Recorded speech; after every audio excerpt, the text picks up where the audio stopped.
God damn. We gon' be studying tonight, boy.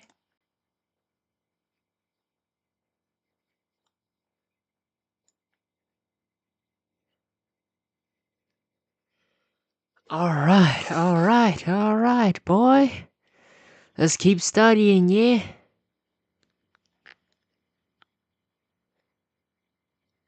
This is basically my streaming channel now, considering the streams I've done. But, we're gonna be studying non-stop until 12 a.m. So, let's keep going. The diagram shows a section through the components of a speedometer for a bicycle. The front wheel axle of the bicycle is connected to a cable. Front wheel axle is connected to a cable. Where is the cable? Rotating cable connected to front axle. To a cable. This is the cable. The cable rotates as the bicycle wheel rotates. The other end of the cable is connected to a magnet, which also rotates as shown. An aluminum disc is shaped so that it is close to but not touching the magnet. This is the aluminum disc. The disc is connected to a pointer by a shaft. A spring prevents the disc and shaft from freely rotating.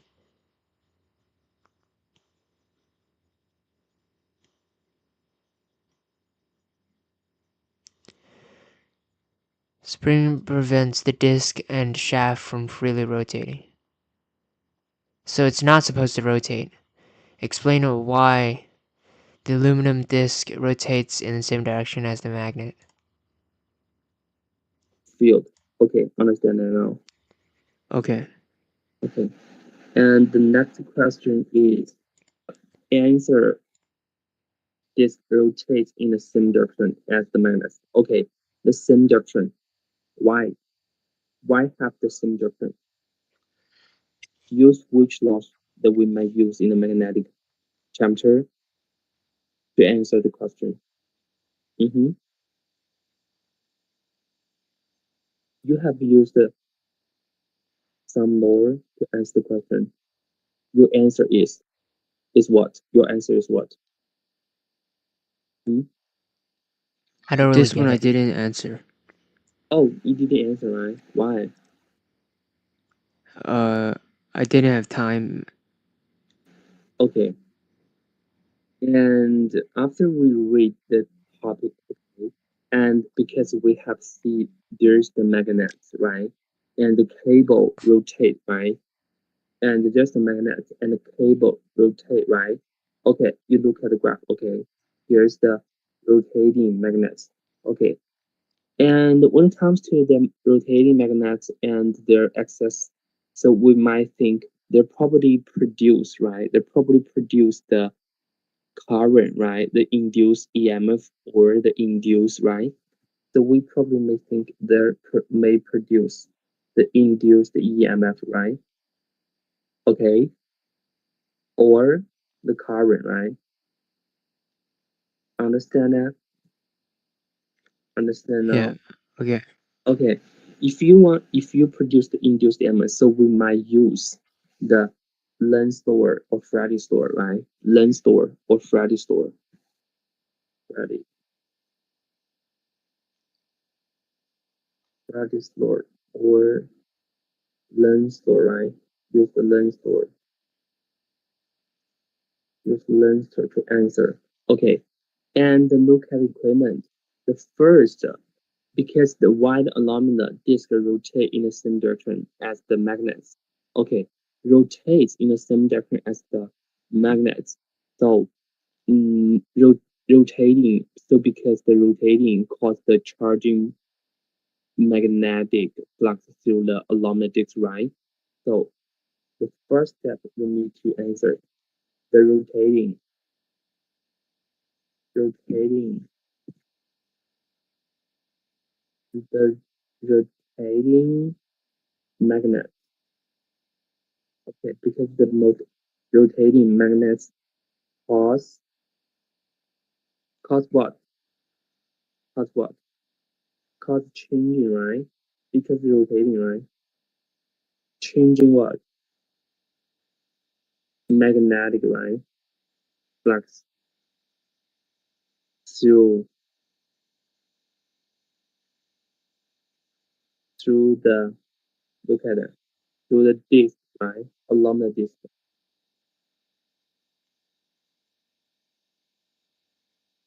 Understand now? Okay. Okay. If the rotating mass cause the change in magnetic flux through the along disc, so might produce what? Produce what? Produce what? EMF. It might produce what? Which produce EMF, right? Will produce what? Produce the induced, right? Because there's the changing magnetic flux through the along the line. So which will produce the induced? The induced EMF, right? And what? And current, right? In the disk. Okay. Understand it? Understand it? Okay. Hello? Yeah. Okay. So the first step, because there's the rotating magnet. Okay, because rotating magnets cause the changing magnetic flux through along the disk. And this process will produce the induced EMF, okay, and current in this. Okay. And so we can use the Lenz law. Using Lenz law by Lenz law. Okay, by Lenz law. By Lenz law, the current. So the current, the experience magnetic, right? The magnetic force, right? The force that follow that follows the magnet. Understand that? Right? And at this and then this rotates same direction, right? No problem now. Understand? Okay. Look at that. Understand what I write? Yeah. Okay. Rotating magnet causes changing magnetic flux through the aluminum disc, which will produce an induced EMF and current in the disc. By Lenz's law, the current experiences a magnetic force that follows the magnet, and disc rotates the same direction. I don't understand. And I need you to tell me in this specific topic, what tell us the word and what laws that we might use in the topic to explain why the aluminum disc rotates in the same direction as the magnet. Think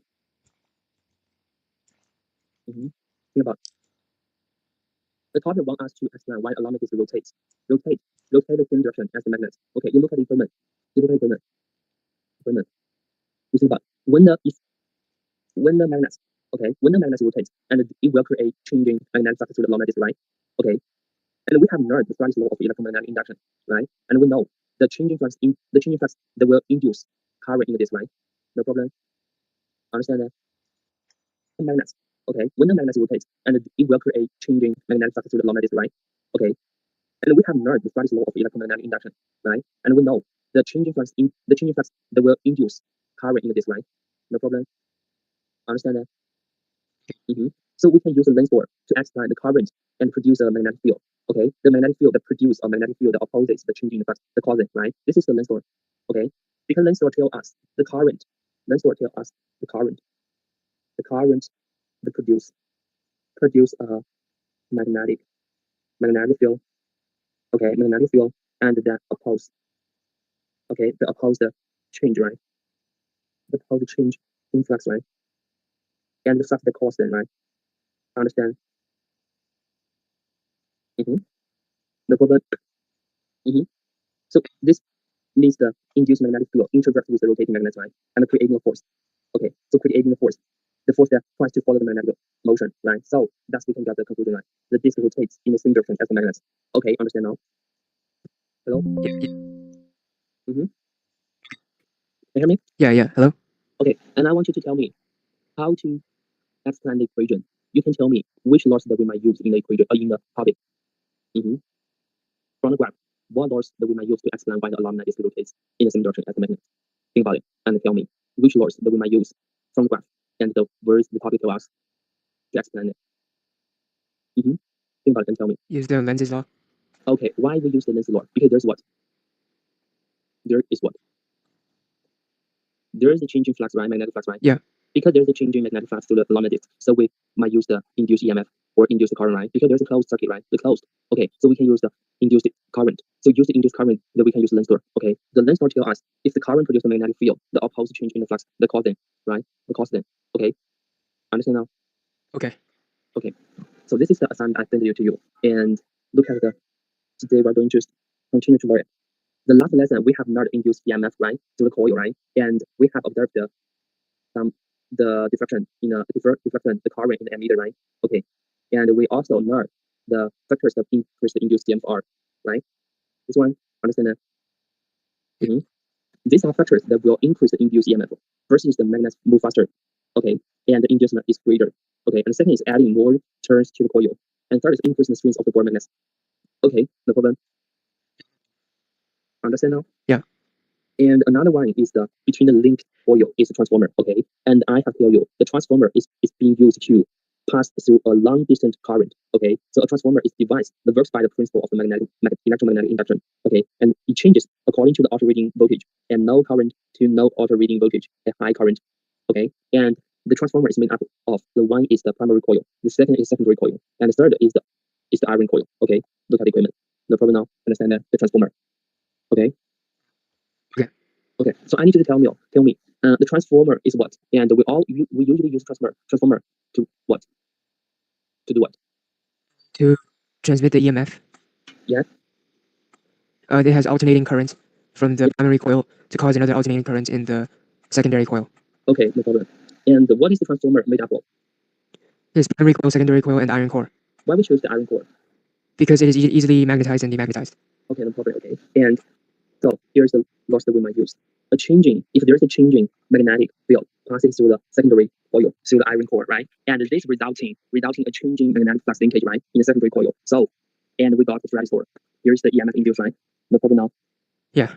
Okay, and look at it. If there's the EMF produced according to the alternating output voltage from the secondary coil, okay, and this one, right? And we have to do the work sample, and we describe when the switch on, and when it remains on, and when the switch off. Okay, different moments that we got a different answer. Okay, you remember that? Yeah, I remember. Okay, look at this one. Okay, and here's the exam tip that I want you to remember. When we explain the linking in the EMF in both sides of the coil, okay, and we need to use the Faraday's law. Okay, when there's the any electromagnetic flux linkage, right? And we might use the Faraday's law. Okay, understand now? Yeah. Okay, and look at the inducement. So I need you to tell me what is the induced EMF and the condition. If we want to produce the induced current, the condition is what? If we want to produce the induced EMF, what is the condition? And also further, and I also want to get the induced current, and the further condition is what? Closed circuit. Yes, because the closed circuit, right? If you have when you produce the induced EMF, okay, and the further condition is if we have the closed circuit, okay, and we also can get the induced current, okay, no problem now. Okay, and here's the lens store. Okay, the lens store is always used to explain the direction, right? Because the previous topic that want us to explain the direction, so I use the lens store. Okay, understand now? The lens store is what? The lens store is all is used to predict the direction of the induced EMF in the coil wire. Okay, and induced EMF is set up in the direction to produce effects. The opposed. Remember the word opposed. Okay, understand that? Opposed. Why the opposed?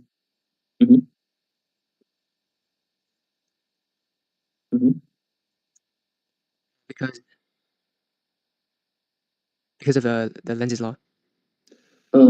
Actually, because when we induce EMF, okay, and changing the flux, they produce the force.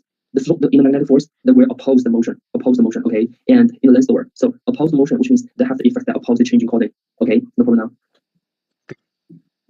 Okay, and look at experimental evidence for lens store. Okay, and in the Lord, okay, and I want in the Lord, the purpose to verify lens store. Okay, that use the apparatus is the bar magnet. Okay, and the very beginning we put the magnet in the left side, and when the coil move in the coil, right? When the magnets move in the coil, okay. Okay, at first, the direction of the induced field opposes the direction the bar magnet is moving. Understand? So we will find the bar magnet induced current in wire have a diffraction. Okay, the diffraction is to the right. Okay, and when the magnets leave from the coil, okay, and we found also the current. Okay, the current in the diffraction ammeter. Okay, the ammeter have the diffraction to also is the right. Okay, and according to the observation, and we concluded the laws of the lens store. Okay, the lens store tells us the direction of the current. The direction of the current. Okay, the direction current use the lens store to indicate the direction. Okay, this one. the direction of the EMF and hence the current must be set up to oppose, remember, oppose the incoming magnets, right? And since the lost pole approaches the coil face, the EMF must be set up to create an induced lost pole, right? This is because the two lost poles will repel each other. Okay, understand now? Okay, and look at it. If I reverse the magnetic direction, okay, that we gave an opposite diffraction, right, on the voltmeter. According to Lenz's law, the Lenz's law now predicts as the south pole induced at coil entrance, right, and this will attract the lost pole attempting to leave, okay, and therefore the conclusion is the induced EMF always produces effects to oppose the changes causing it. Understand now? Yeah. Okay, and finally, and remember this: the Lenz's law is the direct, okay, the Lenz's law is the direct consequence of principle of conservation of energy. Remember. Yep. This one. Okay. Remember this one. The Lenz's law is the direct consequence. The Lenz's law is the direct consequence of the principle of the conservation of energy. Understand now? Yeah. Okay. Remember that electromagnetic effects will not create electrical energy out of nothing. Okay. So from the one form of the energy to another form of energy. Okay. And remember this one: electromagnetic effects will not create electrical energy out of nothing. Okay. Understand that? So in order, if we want to induce and sustain an EMF, for instance, so the work must be done like overcome repulsive effects due to Lenz's law. Okay, and remember this one, the formula that we use to calculate the EMF value, the magnitude. Okay, the denominator is a change in the flux linkage. The denominator is the time interval, right? Here's the negative. The negative represents the direction. The direction is according to the Lenz's law. Okay, understand now the problem? Yeah. Okay, let's continue. Okay, here's the first one. Okay, this one. Remember this example? Okay, look at what example. The last lesson we have talked about this one, okay? And you ask me, how we use the angle of the 90 to calculate the average, the EMF induced in the coil, right? Yeah. Okay, and I want you now tell me in the topic that which laws we might use to calculate the average EMF induced, and what is the value of the magnetic flux linkage is what? I want you to tell me.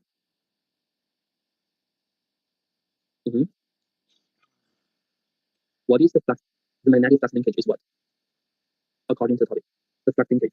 Okay, the change in the flux linkage is what in the topic? In this EMF. topic. Okay, now if the flux linkage over the time, that the rate change of the flux linkage is the EMF. Okay, understand that? The change. Okay, remember change in magnetic flux linkage. Okay, the linkage is the n times the delta phi, right? Understand this one? Okay, if you want use this one to calculate the EMF, okay, so we can, which is the rate change of the rate change of, okay, the linkage, okay, which equal the n, the delta phi over what delta t, right? This is the EMF. Understand now? Okay. Okay. Compare difference, the rate change of and the change of. Okay. Understand now? No problem? Yeah. Okay. And look at it. Okay. And here's the alternating current and the potential differences. Okay. And the last chapter we have not the alternating current in the transformer. And alternating current is defined as the current which will theoretically vary between the positive and negative. Okay, like this. If I change the current and theoretically from the positive to the negative, okay. And this form we can call, understand that? We can call what? The alternating current, right? Okay, and because the alternating current has a period, okay, and we use this one, okay, this one, the frequency to calculate the period. The period is a reciprocal of the frequency, okay? The unit related to the frequency is the hertz, and the unit of the period, time period, is a second, okay? No problem now? No problem. Okay. Okay, look at it. This one, look at the graph, okay? There is a sinusoidal graph related to the voltage, the current, okay? This is the alternating current, abbreviation AC. Okay, and we can see from the graph the current magnitude the changes from periodically. Okay, from the low and the period is the 20 millisecond. Okay, no problem now. So from the graph we can read the period. Okay, and we also can read the maximum magnitude of the current, which is called the peak current. Okay, this is the maximum value, right, of the current. No problem. Yeah. Okay, and look at it. According to the alternating current against the time graph. Okay, so after we read the period, the maximum value. Okay, and we want to calculate the word is the rho mean square current voltage. Okay, and remember the rho mean square, the value of current or the voltage, and it's the usual way of comparing AC current or voltage, and it's the equivalent distinct direct current of the voltage. Okay, we know.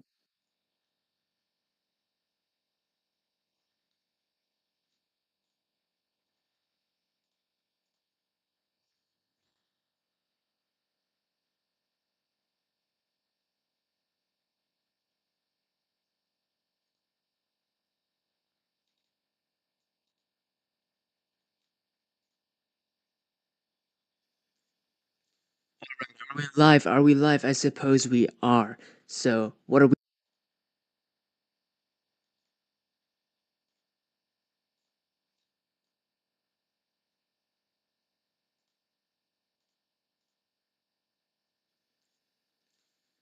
Are we live? Are we live? I suppose we are. So, what are we doing right now? I've started 3 streams in a row this today. For what? I don't know. For the first 2 streams, I started the 2 streams for studying, keeping track of my studying. I studied for 5 hours today, which is not that much. I want to study for at least 8 hours a day. This will be the to-do list for me tomorrow, but that's for tomorrow's me to worry about. I have 15 minutes because I gotta sleep at 12. I got 15 minutes to quickly summarize and brainstorm some ideas on what I wanna do for this short film. So the short film is going to be who will you be 100 days from now? It's not going to be a story, it's like the ideas like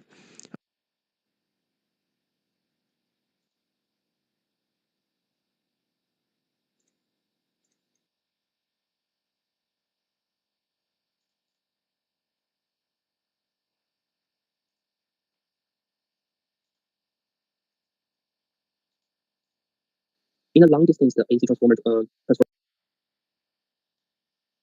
root mean square values of current or voltage are useful way of comparing AC current or voltage to its equivalent direct current or voltage. The root mean squared values represent the direct current or voltage values that will produce the same heating effect or power dissipation as the alternating current or voltage. The root mean square value of an alternating current is defined as the equivalent direct current that produces the same power.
for the electric energy. Then we might lose the thermal energy, right?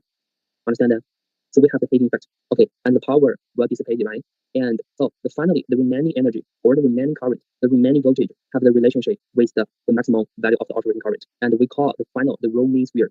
Okay, the roaming sphere. The roaming sphere is defined as the equivalent direct current that produces the same power. Okay, understand? This one. No problem. Mm-hmm. Hello, can you hear me? I'm thinking right now. Okay.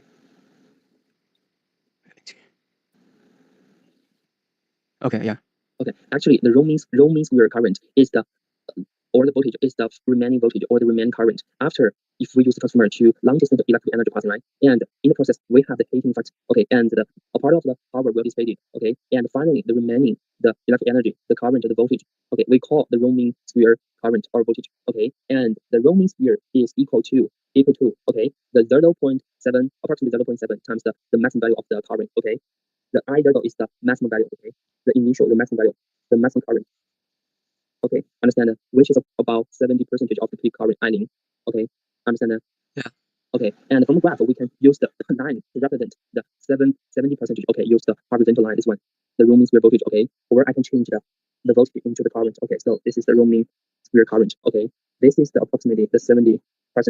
Okay, which means in the process, the long distance passing the electric energy. Okay, the transformer, the process, and we have dissipated the 30. Okay, or I might say we lose the 30% of the energy. Okay, the energy is the thermal energy. Okay, and the remaining the 70%. Okay, understand now? Okay, understand now? Yeah. Okay, and here's the formula. Okay, the formula we lay out this graph. Okay, and look at the graph. Look at the work example. Here the graph is the voltage versus the time graph. The variation with the time of the output voltage V of the alternating voltage supply is shown in the graph below. Okay, so the topic wants us to use the graph to calculate the frequency of the supply and the peak voltage. Okay, so how to use the graph, the information from the graph to calculate the frequency of the supply and peak voltage. Okay, the frequency. Okay, how to get the frequency from the graph, or might use some laws, some formula. Find the time period. Time period. Okay, what formula? Frequency equal what? Have any relationship to the time period? 1 over time period. Yeah, because frequency is 1 over period. Okay, and the period can get from what? From which part? From the graph?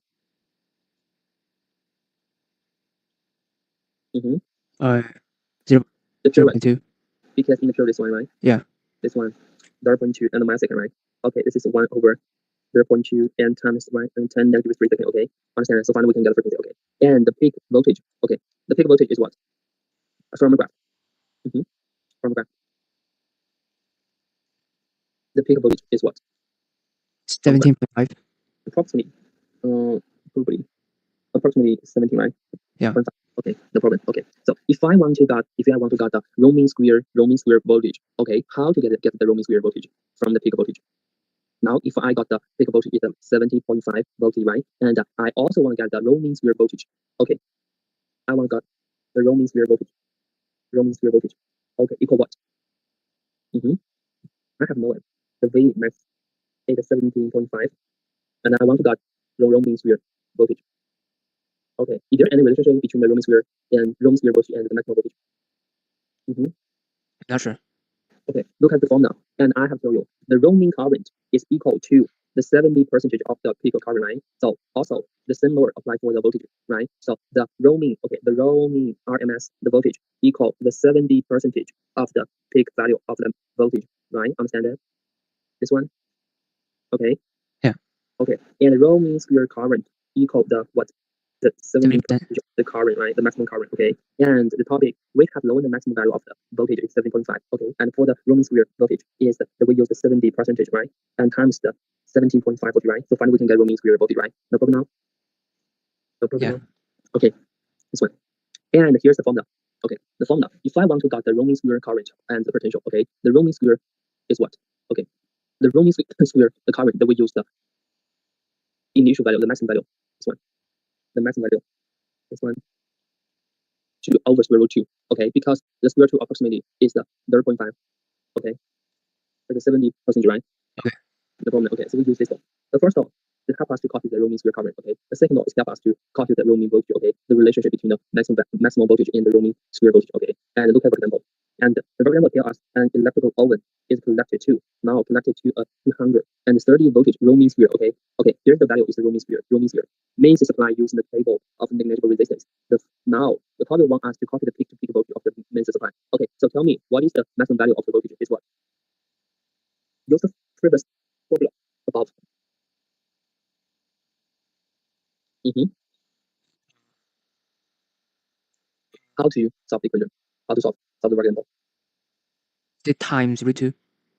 What? Times root 2. Square 2, right? Yeah. The 220 is what? Is the room square, right? Yeah. Okay. And so the 230 equal to the maximum value, okay, over the square root 2, okay? Understand it now? Yeah, yeah. Okay. And this one, so we got the maximum value of the voltage is the 200 and times the square root 2. Okay, no problem now? Understand now? Okay, look at it. Oh, this one. And look at it. Remember. Okay, remember the roaming square value in the AC circuit is equal and equivalent to the value of the current and the voltage that produce the same heating effect in the DC circuit. Okay, understand? So which means we can use the roaming square value in the AC circuit for equivalent calculation involving the DC circuit. Okay, understand now? No problem now? Yeah. Okay, so this is today's lesson, the fifth lesson. Okay, let's come to the math lesson. Use the roaming square value in the AC circuit for equivalent calculation involving. Okay. Remember, the rooming square value of AC circuit is equivalent to the values of current and voltage that would produce the same heating effect in DC circuits.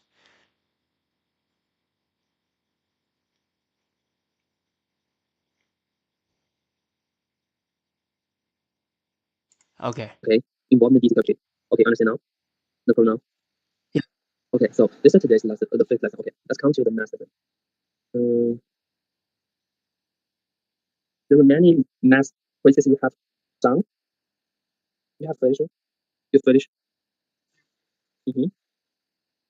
The question 9 to 11. You have finished. Not yet, no. Why? It is a bit tired. Okay, look this one. Let's continue.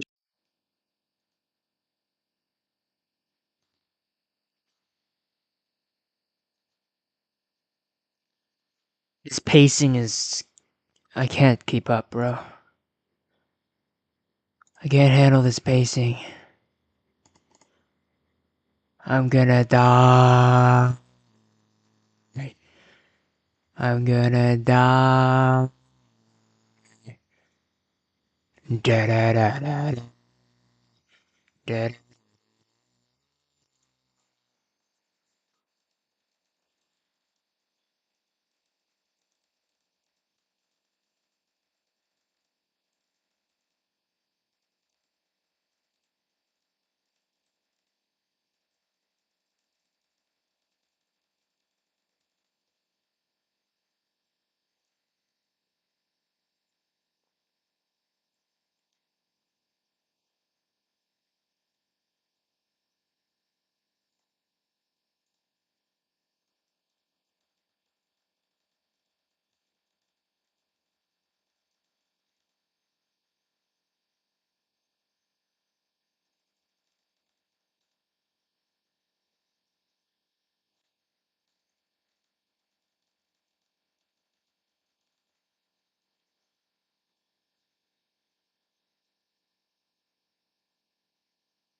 Okay, and no problem now.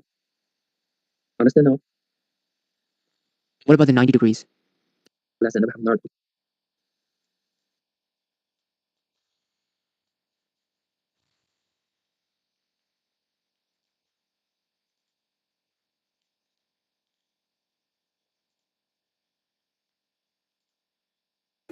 Whoa.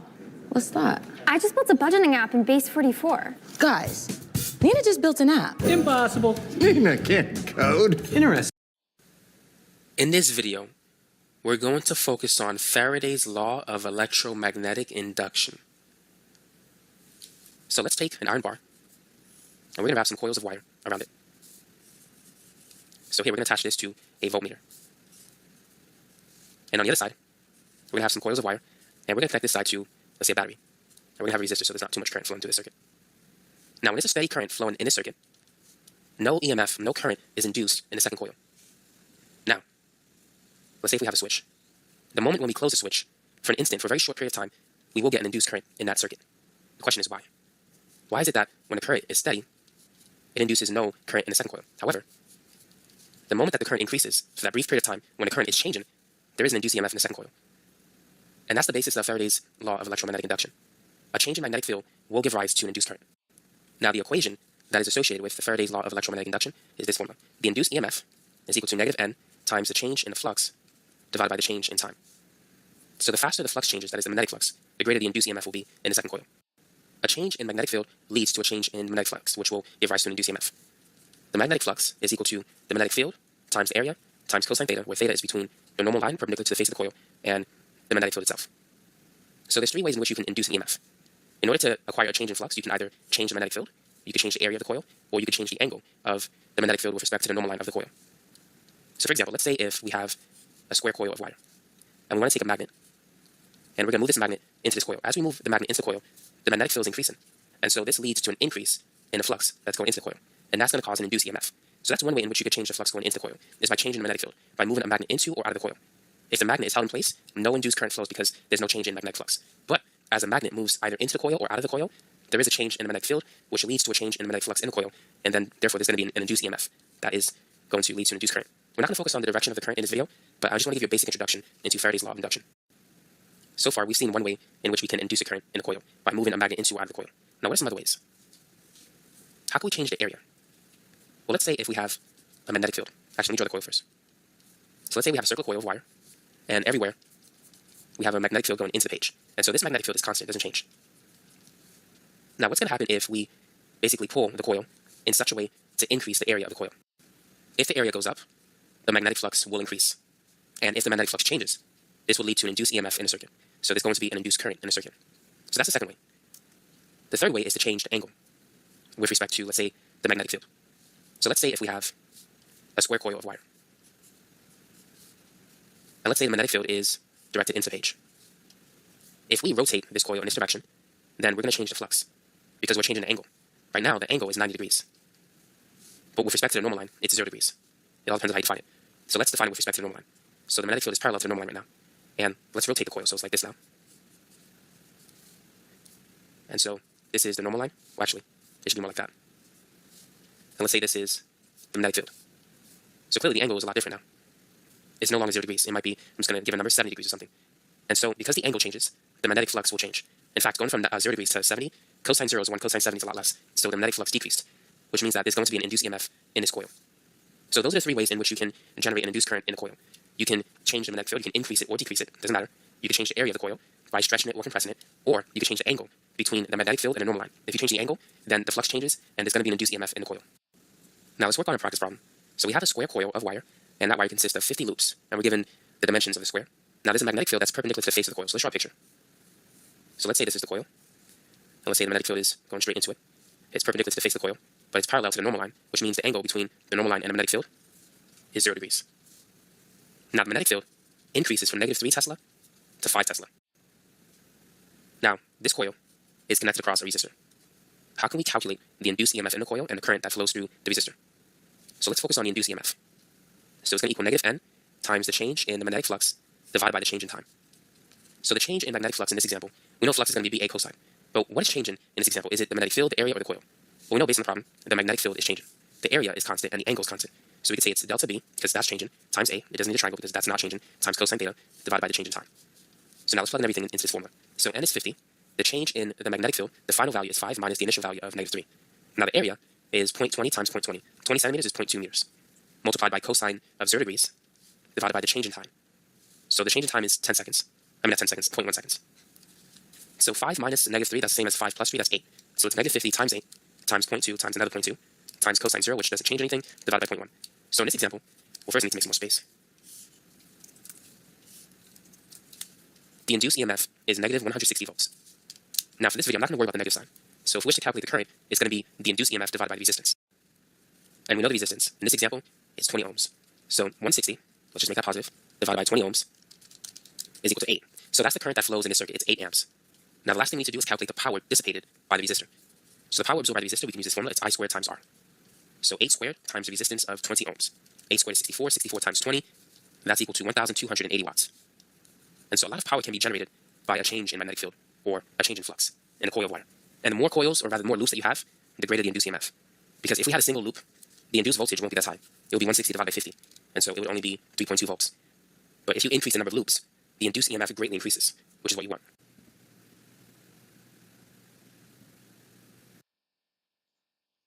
In this video, I want to focus on Lenz's law and how we could use it to determine the direction of a current in a coil when an induced EMF is present.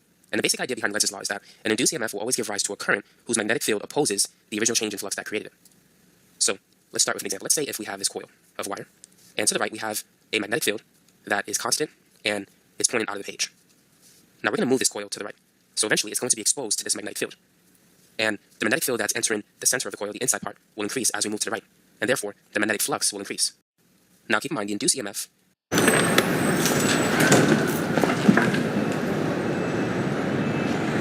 is proportional to the rate of change of the magnetic flux. The faster it changes, the greater the induced EMF. And notice that we have the negative sign. So if the change is positive, the induced EMF will be negative. It's going to oppose that change. So that negative sign tells us that it's opposite to the original change in flux.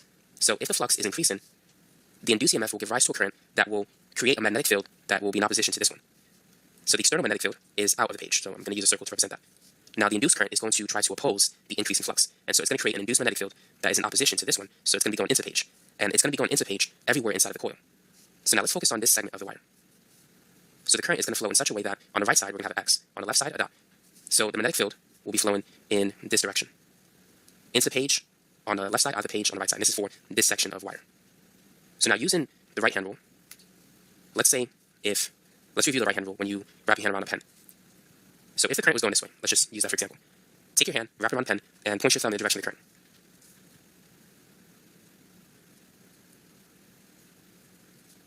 Your fingers will follow the direction of the magnetic field generated by the current in the wire. So remember this, anytime the current is going up, the magnetic field is going into the page on the right side, and out of the page on the left side. So the reverse is true, if the current is going down, the magnetic field created by that current will be out of the page on the right, into the page on the left. So this picture matches what we have here. So the current is flowing in this direction, in this segment of the wire. So therefore we know that the current is going in the clockwise direction. Now if we analyze the coil, on this side it's going to be X. Let me use a different color. So blue would be the induced magnetic field, it's going to be X here, and then we're going to have a circle there. Now if you use the right-hand rule for this coil of wire, if you use the right hand and your thumb points to the left, then the current is going to flow into page at the top, and out of the page at the bottom like that. Now for this one, it's going to have this symbol. So it's into the page on the right, out of the page on the left, and this section is going to be opposite to what we have here. So if you wrap your hand around a pen, you can see that's going into the page below the wire, out of the page above it. So notice everywhere at the center that is inside the coil, it's opposite to the external magnetic field because it's trying to oppose it. And so if the flux increases, the induced current will travel in such a way to create an induced magnetic field that's going to oppose the original magnetic field, which will decrease the increase in flux. So if you attempt to increase the magnetic flux in the coil, the system is going to try to maintain a state of equilibrium. So if you increase the flux, it's going to try to decrease it. If you decrease the flux in the coil, it's going to try to increase it. So let's look at another example where the flux is decreasing. So let's say the magnetic field is going into page and it's constant. And this time, we have a coil of wire, and actually let's say the coil of wire is here. And we're moving away from the magnetic field. So the external magnetic field is into page, and we wish to move away from it, which means that the flux going through the coil is decreasing as you move away from it. Now the system doesn't like that. Since we're decreasing the flux, it's going to try to bring it back to equilibrium. It's going to try to increase the flux. So in order for the system to increase the flux, that's the induced flux, the magnetic field, the induced magnetic field is going to try to support this decreasing field. So to support it, it's going to be in the same. I'm not understanding shit, bruh.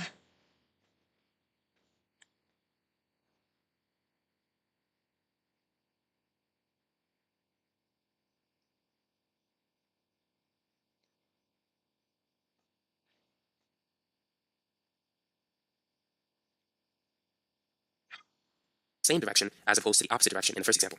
So the same direction means that it's going to be x. So when we draw this coil, on the inside, everywhere on the inside of this coil should be an x. So here, on the outside, should be a dot. That's for the induced magnetic field. So now we can determine the current. So let's just focus on one side. I'm going to focus on this side. So to the right, we have a dot. To the left, we have an x. So if you use the right-hand rule, and you need to do it in such a way that your fingers curl in this direction. You want the magnetic field to be going like this.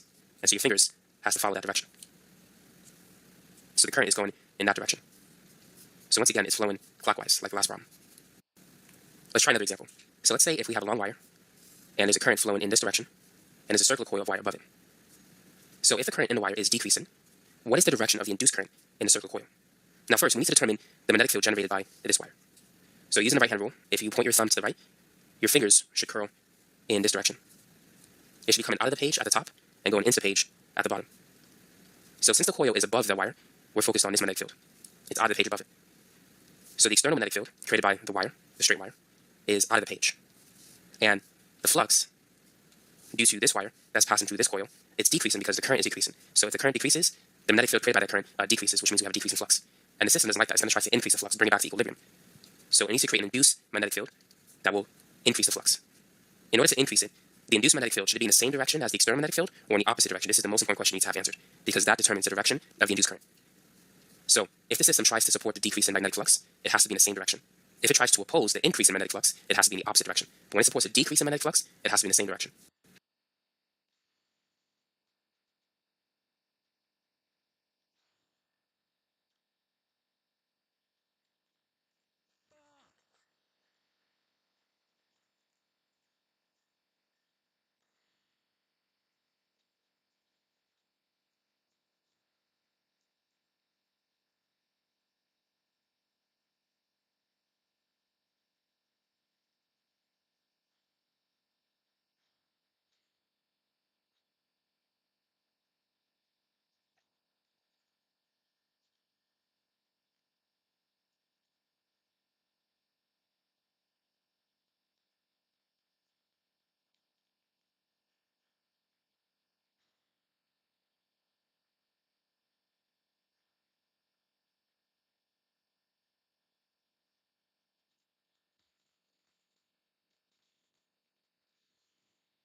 In this video, we're going to go over the concept known as the inverse square law. You're probably wondering, what is this? What is the inverse square law? We're going to use a light bulb to illustrate this example. The intensity generated by a light bulb depends on the power of the light bulb that's emitted and also the distance at which you're measuring the intensity from the light bulb. The intensity is equal to the power divided by 4 pi r squared, where r is the distance between the point of interest and the light bulb. So let's say at a distance of 1 meter, the intensity is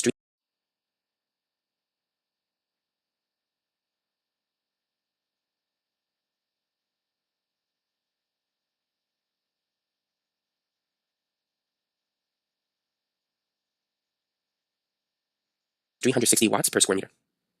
What's going to happen if you double the distance? What will be the intensity of the light source 2 meters away from the light source? Looking at this equation, we can see the relationship between intensity and distance. In this case, distance is r.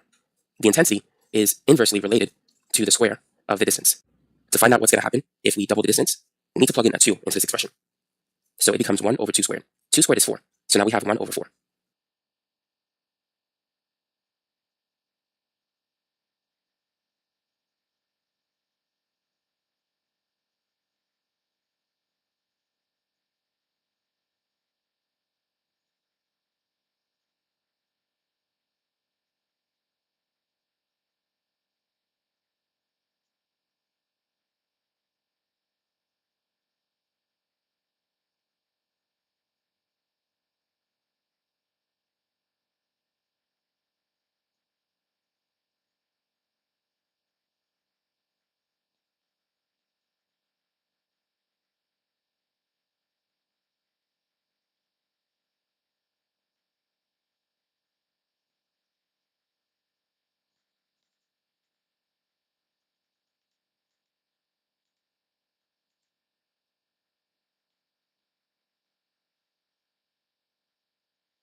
So what this means is that when you double the distance, the intensity of the light source at that new point will be 1/4 of what it was before. So at a distance of 1 meter, the intensity is 360 watts per square meter.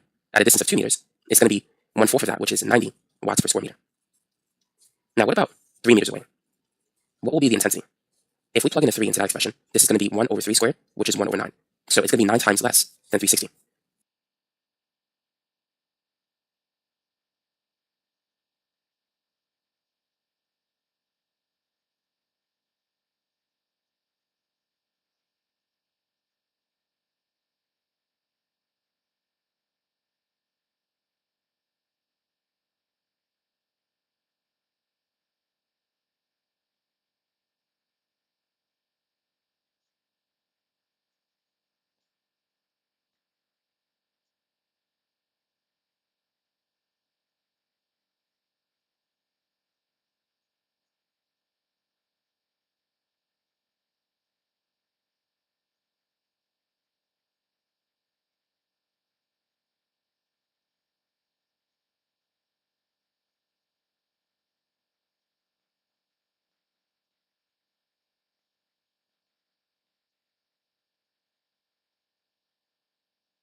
So 360 divided by 9. 36 divided by 9 is 4. Add the 0, we get 40. So the intensity will be 40 watts per square meter. So to summarize, if you double the distance,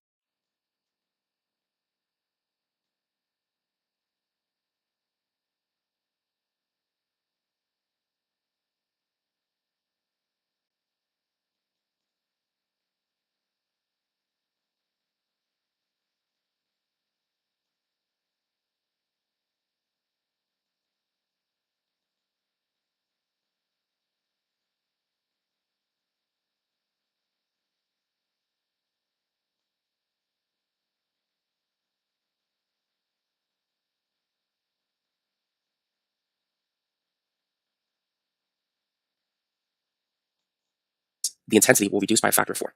If you triple the distance, it will reduce by a factor of 9. If you quadruple the distance, 4 squared is 16, it's going to reduce by a factor of 16. So that's the basic idea behind the inverse square law. Here's a word problem for you. The intensity of light is 800 watts per square meter at 4 meters away from the source. What is the intensity of the light at a distance of 3 meters away from the light source? Feel free to try this problem if you want to. So let's begin with a picture. Let's say this is the light source. And at a distance of 4 meters, the intensity is 800 watts per square meter. What will be the intensity at a distance of 3 meters? As we move closer to the light source, the intensity should increase. So our answer has to be larger than 800. For this particular example, we have to use the formula. So the first intensity value is 800 at a distance of 4 meters. We're trying to find the new intensity value at a distance of 3 meters. So let's write a ratio between I2 and I1. Remember, the intensity is the power divided by the surface area. So it's power over 4 pi r squared. So I2 is going to be P over 4 pi r squared. Now, the light bulb is the same, so we don't need to write P2 and P1 for P. We can just leave it as P because the light bulb is not changing. However, R changes. So I2 is going to be P over 4 pi r2 squared. And I1 will be P over 4 pi r1 squared. So we can cancel P. And thus we're going to get I2 over I1, which is 1 over, we can also cancel 4 pi. So this is 1 over r2 squared divided by 1 over r1 squared. Multiplying the top and the bottom fraction by r1 squared, we get this formula. I2 over I1 is equal to r1 squared over r2 squared. This right here is the formula that we need to get the answer. So let's go ahead and plug in everything that we know. We're looking for I2. I1 is 800. R1 is 4. Don't forget to square. R2 is 3. So let's cross multiply. This is going to be 800 times 4 squared, 4 squared being 16, equals I2 times 3 squared, and 3 squared is 9. So the last thing we need to do is divide both sides by 9. So I2 is going to be 800 times 16 divided by 9. And so as a decimal, that's 1,422.2 watts per square meter. So that is the intensity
Figured it out myself.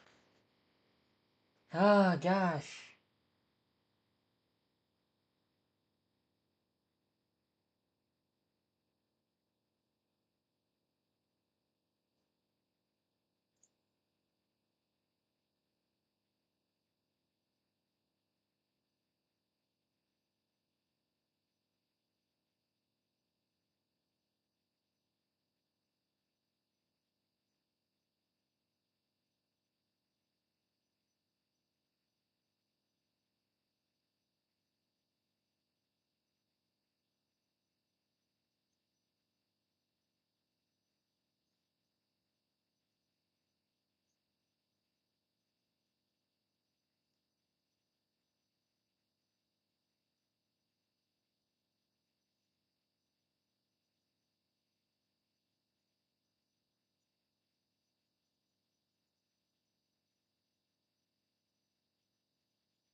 Hello, can you hear me? I say, which part you feel this about topic? The seven, the question seven. You don't know how to analyze the force? Coefficient of friction. I don't know how to get it. Okay, look at that. There's the uniform ladder AB, right? Yeah. And the length is 7, and the mass 20. The ladder resting, okay, the resting against the smooth.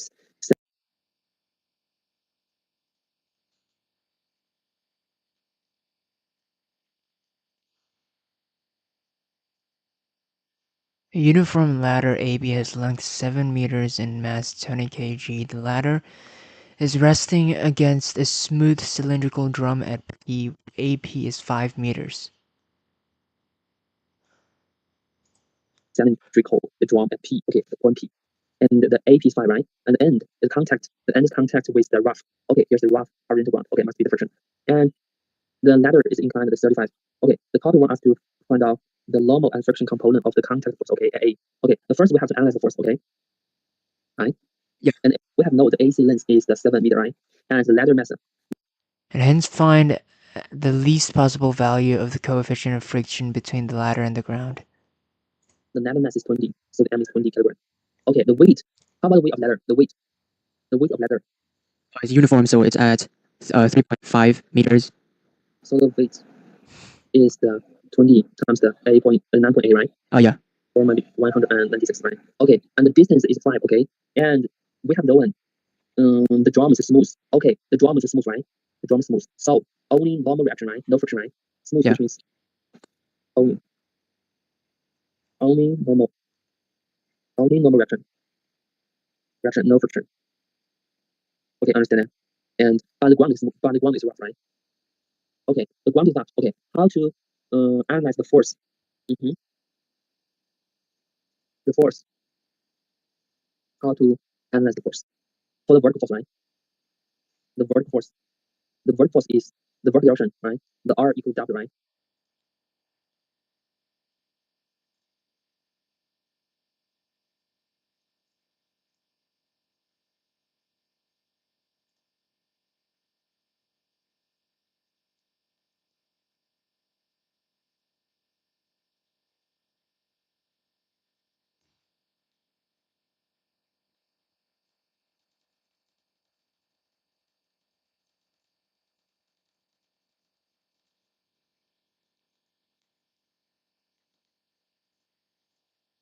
One hundred and 96, right? Newton.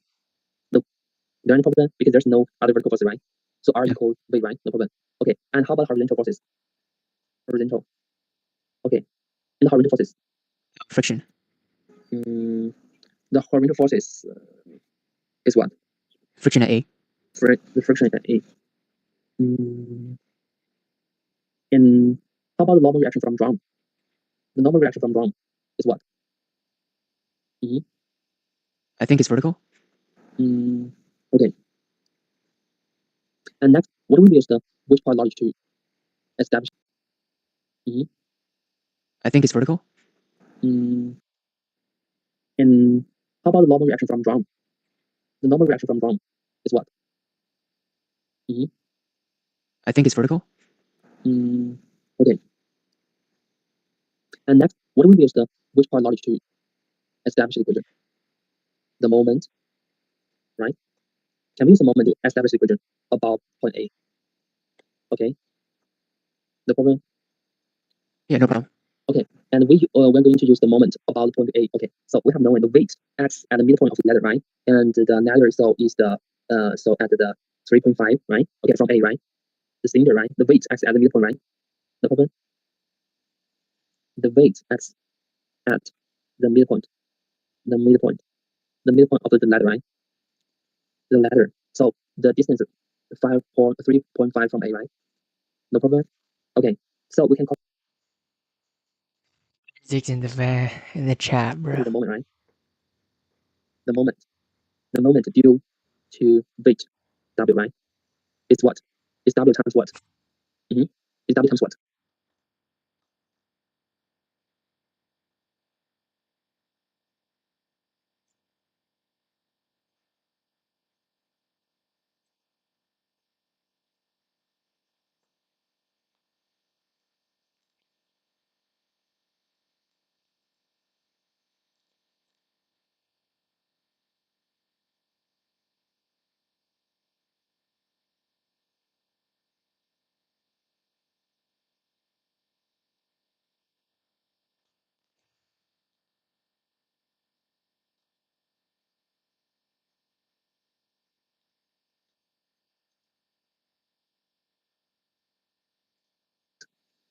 This distance is 3.5. is what? 3.5. Any additional that we need the sign, right? Because the A is a pivot, right? We need to find the perpendicular distance, right? The perpendicular distance that we choose the horizontal distance, right?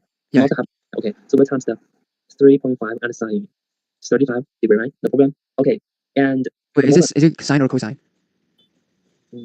oh, sorry, cosine. Not cosine. Horizontal is cosine, right? Cosine 35 degree, right? No problem. Yeah. Right? No problem. Okay, and so we time, right? The perpendicular distance that we choose the horizontal distance, right? Additional that we need the sine, right? Because the A is a pivot, right? We need to find the perpendicular distance, right? The perpendicular distance that we choose the horizontal distance, right? Yeah. Not have, okay, so we times the 3.5 and sine 35 degree, right? No problem. Okay, and Wait, is it sine or cosine? oh, sorry, cosine. Not cosine. Horizontal is cosine, right? Cosine 35 degree, right? No problem. Yeah. No problem. The another one is the moment, right?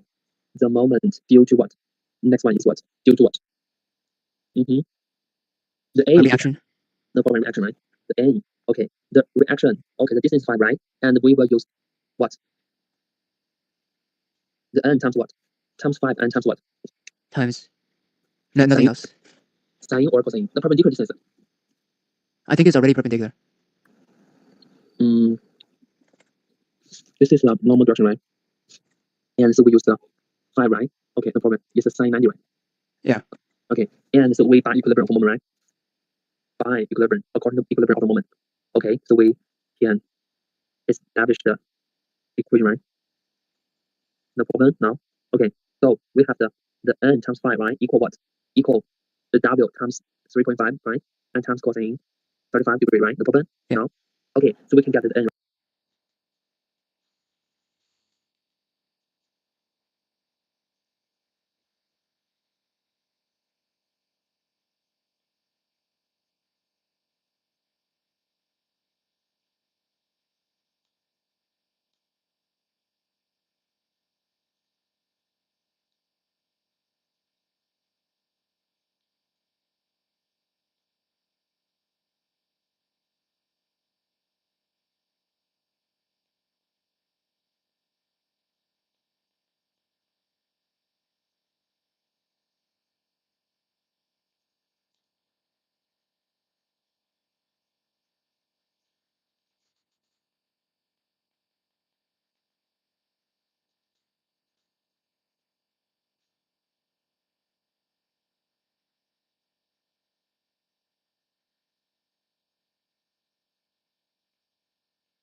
Right? Then the N is to change the W into the 196 times 3.5 and cosine 35 degree to over the 5, right? Yeah.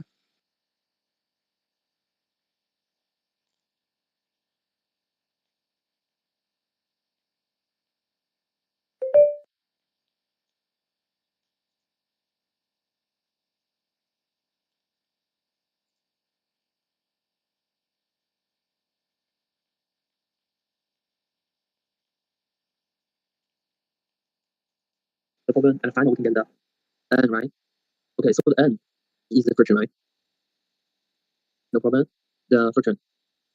I and is the reaction force. Why is it the friction? Okay, the N has the relationship with the friction, and the friction is what? A. Is there any relationship between the N and the friction? Do we have already copied the N, right? And Yeah. how to establish another equation about the friction and the N? It's mu n. Yes, no problem. And the friction. But didn't it say that it is frictionless? What? It says that the drum is a smooth cylindrical drum. Yeah. Then why is there friction? The friction is on the horizontal. The friction refers to horizontal friction, not on the drum with the cylindrical. Understand that? Here, the friction refers to the point A. But when we calculate n, is the reaction on the drum? Why is it on the A? Because the drum is smooth, so we have only normal reaction, no friction, right? Yeah. But the ground is rough. Okay, the ground. Okay, the ground is rough. The ground is rough. So at the ground, we have the reaction R, right, and friction F, right? This point, the A, right? I want to analyze the point A.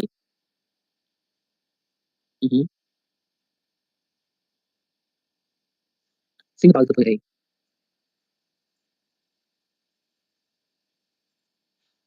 How to establish the equation about point A to find out the friction? Then we have calculated N and how to find out the friction at point A, the friction in the normal direction. The friction equal to U, the mu, right? R, right? No problem? Yeah. Okay, so if we want to find out the coefficient, so we have to find out the normal direction, right? No problem. No problem. And we have to calculate the normal. Okay, and we have to use another to analyze the horizontal direction, right? Horizontal direction. Okay, and the horizontal direction, so we need to find out the equilibrium condition, right? How to analyze the horizontal direction? So in the horizontal direction, for drum and A, simply constant, right? So we have the friction and the horizontal component, right? No problem. I don't understand. Think about it. In horizontal, okay, because the system can be constant, right? Okay, so horizontal they have the equilibrium, right? So horizontal direction in horizontal direction. So we also have the equilibrium, right? Okay, and I suppose the horizontal component of the normal, right? The normal, okay, and normal and the direction to make the component. So we have to make the component to the horizontal. How to make a component to the horizontal? Think about it.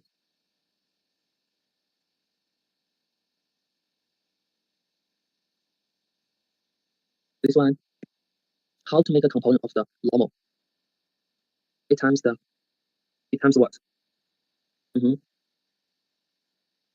It times the sine, right?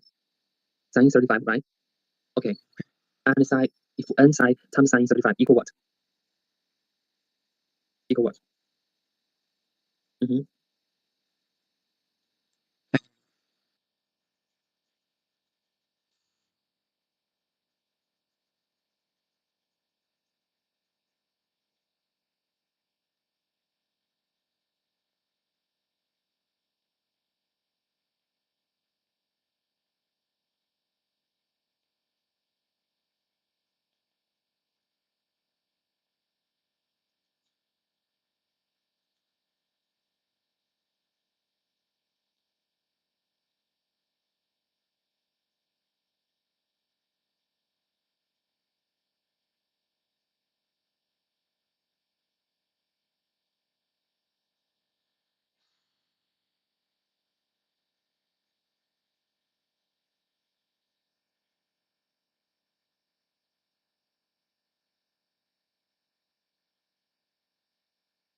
You understand that? Hello, can you hear me? What does the n sine 35 mean? Okay, because the n times sine 35, which means the horizontal component of the normal. Okay, because I want to resolve the force horizontally, right? Because horizontal component n is the n times sine 35, right? No problem. Oh, okay, I see it, yeah. Okay, good night. Make the component, right? Okay, because the n times sine 35 is the horizontal, right? Is the horizontal component of n. Okay, this is the horizontal. It's the horizontal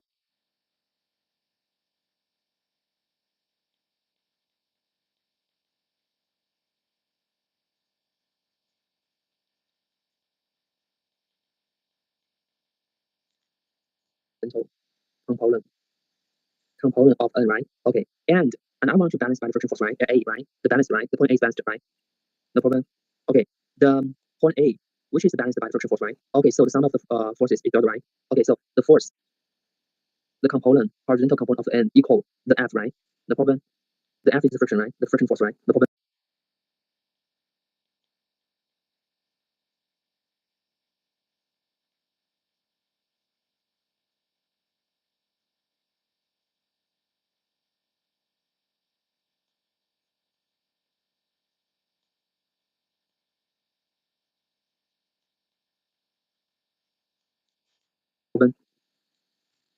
No problem. Okay, and after we have established the friction, okay, and we can calculate the force. Okay, the force is the n, and take this one. Okay, the n is what? Is the 100 and times the 3.5 and cosine 35 over 5, right? And times what?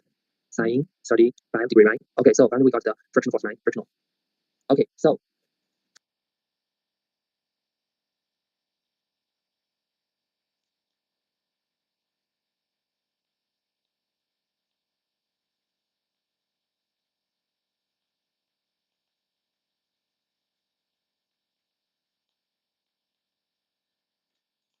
friction force equal what?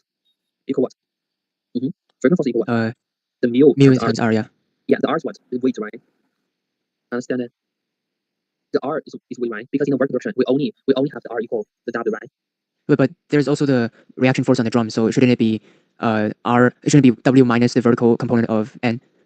Mm, but we have analyzed the vertical force at the point A. The point A, okay. The point A is the in the vertical, right? The point A, okay. The point A, the vertical direction is only r and v, right? The point A, not the point P. Understand that? If you refer to the point P, there's the vertical component. Understand that? Okay. But point A is not the vertical weight. Point A r is not the weight. As this system, as the whole as a system, if you want to find the vertical force, the r equal w, right? But r is not equal to w. Okay. Oh, yeah. So still minus the vertical component of the normal, right? Yeah, yeah. Okay. And the r, so we r equal what now? Equals the weight minus The weight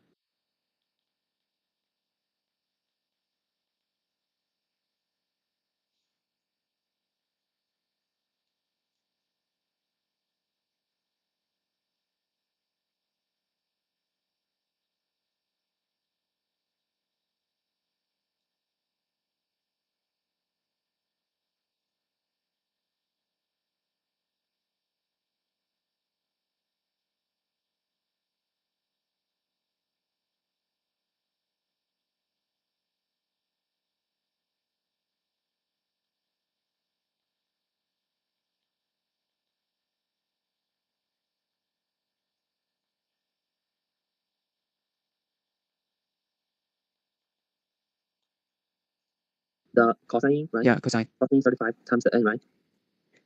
No problem now.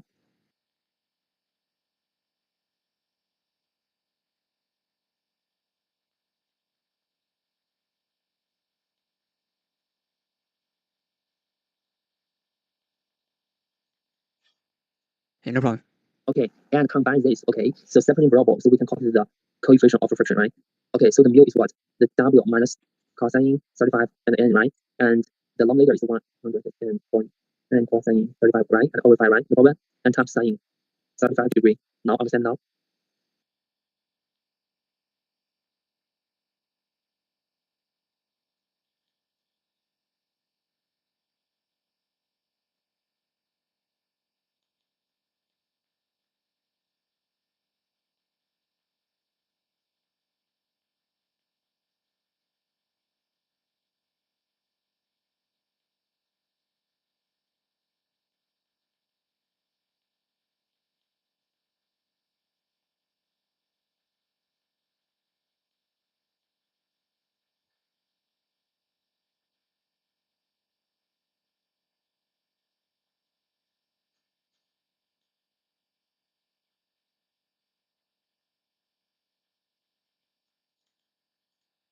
No problem now? Okay, yeah. Okay, okay. Let's just summarize the topic, okay? The topic, the first, we need to draw the free body diagram, right? Yeah. Okay, so we need to draw the free body diagram, okay?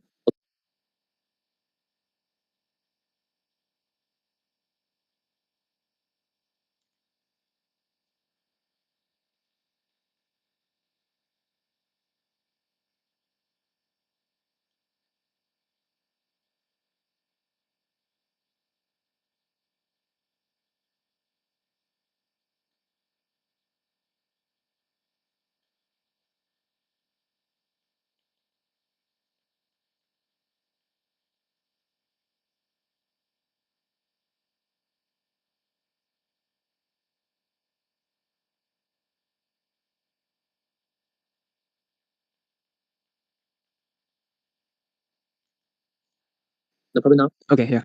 Okay. Okay. Let's summarize the topic. Okay. The topic first. Okay. The first we need to draw the free body diagram, right?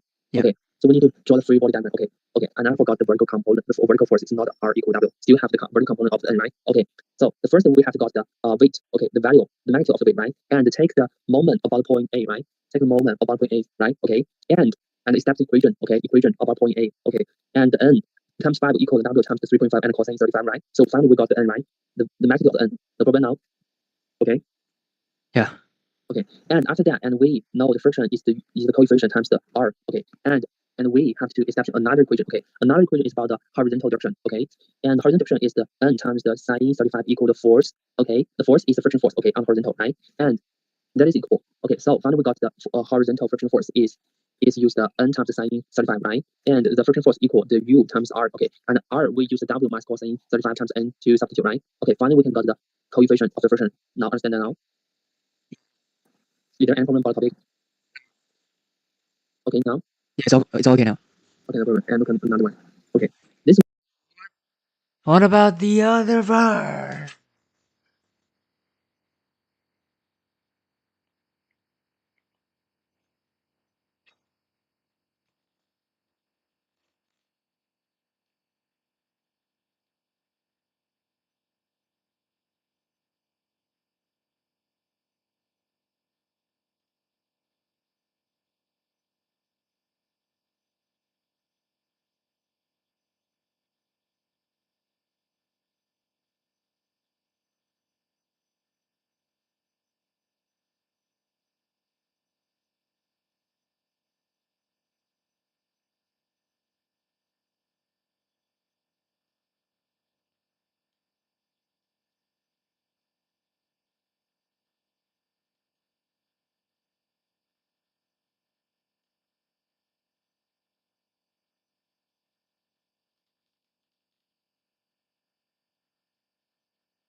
one we call uniform ladder rested in the limiting equilibrium. Okay, in limited equilibrium, with one end on the rough ground and the other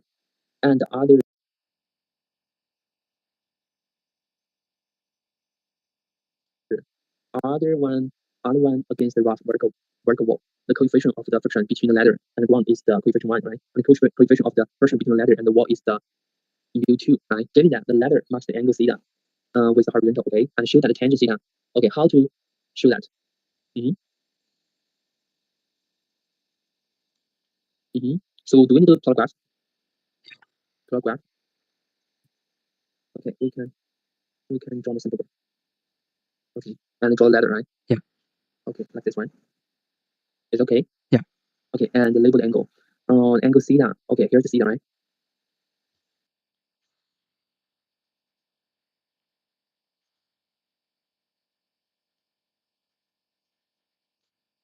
Okay, no problem. You got any problem? No. Okay, and here's the uniform ladder. Okay, here's the center of mass. Okay, the point. And first step, how to establish the equation. Mm-hmm. How to establish the equation. Okay, here's the weight, right? The weight acts on the middle point, right? I suppose the length is L, right? Okay, understand? Here's the two overlays, right? No problem.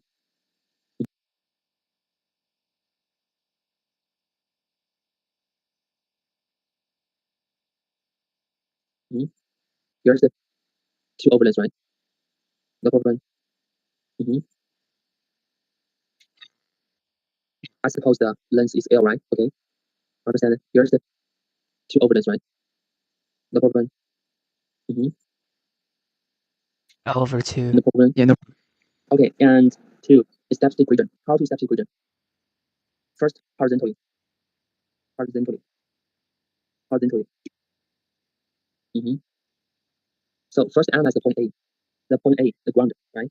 Suppose the A, there's the B, right? The point A, which force exerts on the point A? Mm-hmm. The normal force. Vertical line? Yeah. Okay, the normal. Suppose R1. Okay. And friction direction is what? To the right. Okay, no problem, the friction.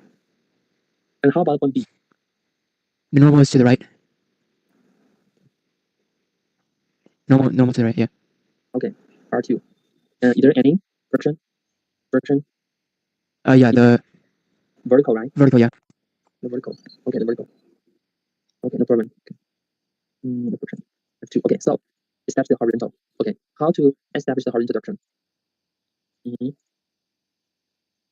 Horizontal direction. Evidently, there can be equilibrium, right? Horizontal. You see, in horizontal, is there equilibrium? Yes.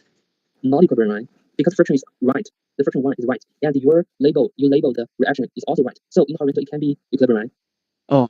Okay, so we might think about if there any the force direction we have labeled wrong. Mm-hmm. Think about it, because in the phenomenon it can be equilibrium. Mm-hmm. Or maybe the direction of the R2 is the left, right? Only in the left direction, the horizontal keep in equilibrium. Understand it? Okay. Okay, so this is one purpose we think about one. Okay, it's friction. Okay, so the R2. Okay, so establish the friction one. So the friction one, okay, equal to R2, right? Okay. Second, establish the vertical. Okay, the vertical. Okay, so the vertical equilibrium is also right? Okay, is also. So how to establish the equation? The vertical direction. The vertical direction. How to establish the equation? Mm-hmm. The friction two, right? Plus what? Plus Plus what? the R1. R1 equals the weight. The weight equal to the right? Yeah. Okay, and so we can combine with the two equation, right? Okay, combine the two equation.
And we know F1 is the U1 times the R1, right? Understand that? This one? Because the friction 1 equal to U1 times the R1, right? Yeah. Okay, and the F1 equal R2, equal R2. Okay, so can we substitute this one into the equation? Okay. Okay, so we can substitute. So substitute R2 equal the U1, friction 1 times R1 into the equation, right? No problem? Yeah. Right? Okay, and so we got the R1. So we got the 1 plus the U1 times the U2, right? Equal to W, right? No problem? And so finally we got the what? W equal R1 times 1 plus the U1 times U2, right? No problem? Okay, after that, and we need to establish the equation, okay? What equation? The equation about what kind of logic? The winner. Moment, right? Right? About point A. Okay. Can we establish the equation? The moment equation about point A. Understand that? Mm-hmm. How to establish the equation? The moment equation about point A. Think about it.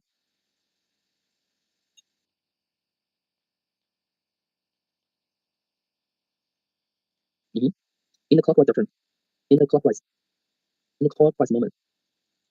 Mm-hmm. Clockwise moment is what? Is what? Due to way, right? Understand that? Due to way, right? Yeah. So how's the magnitude? The W.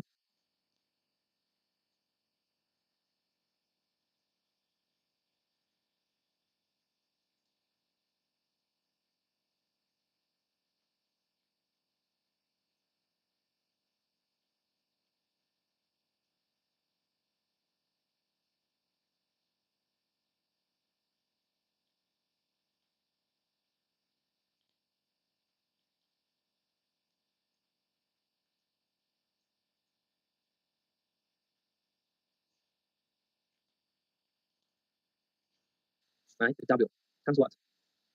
Times what? The horizontal length, right? Horizontal length is what? Times what? The cosine theta, right? No problem? No.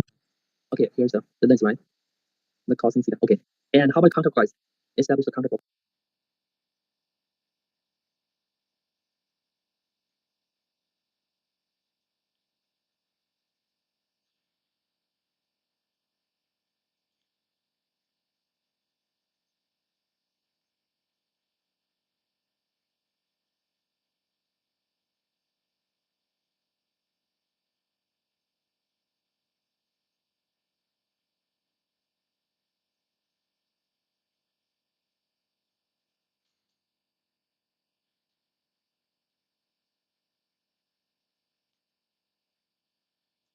Clockwise.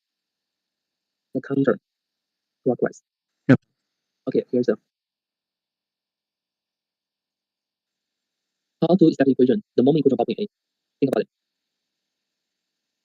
Mm-hmm. In the clockwise direction. In the clockwise. In the clockwise moment. Mm-hmm. Clockwise moment is what? Is what? Due to way, right? Understand that? Due to way, right? Yeah. So how's the magnitude? The W, right? The W times what? Times what? The horizontal length, right? Horizontal length is what? Times what? The cosine theta, right?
No problem? No. Okay, here's the lens, right? The cosine theta. Okay. And how about counterclockwise? Establish the counterclockwise. The counterclockwise. The counterclockwise moment. Okay. How to establish the counterclockwise moment? Look at the graph. Think about it. How to establish the counterclockwise moment equation? Think about it. The counterclockwise moment. Due to what? Due to what? Due to what? Think about due to what? Think about it. Maybe due to wall law mode, right? R2 and what? And the wall friction, right? Wall friction F2, right? Understand that? Hello, can you hear me? Yeah. Okay, so we established the counterclockwise moment due to wall law mode R2 and the wall friction F2, right? Okay, so the equation will be like R2 times what? L and sine theta, right? Plus the F2 times what? The L will be cosine theta, right?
Understand that? So equal.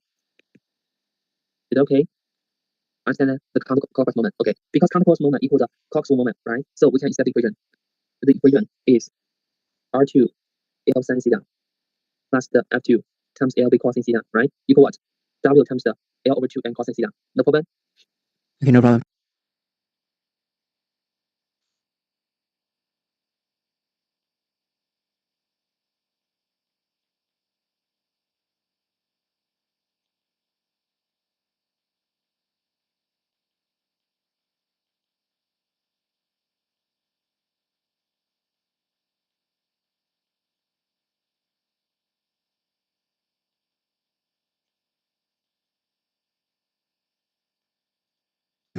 Okay, so we have already established the equation 3. So combine with the 1, 2, 3 equation. Okay, combine with the equation. And we have known the F2 equal the U2 times the R2, right? Okay, so we can take into. So we got the R2. So we can cancel the L, right? Cancel L. Cancel L. So we can get R sine theta plus the U2, R2, and cosine theta equal what? It's W over 2, right? And cosine theta. Understand now? No problem? This one? Yeah, no problem. Okay, after that, and with substitute, the R2 equal what? The U1, R1, right? Okay, this one. And W equal R1 times 1 plus the U1, U2, right? This one, okay?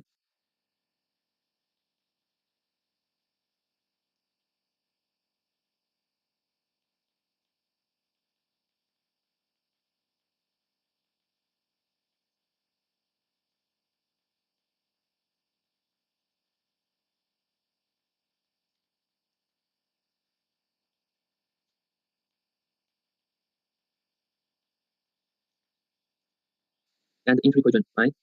And we will find out something into. So the U1, R1, and sin theta plus the U2, U1, R1, and cosine theta, right? And the fraction is the R1 and 1 plus the U1, U2, right? And it times cosine theta, right? Understand now? Okay.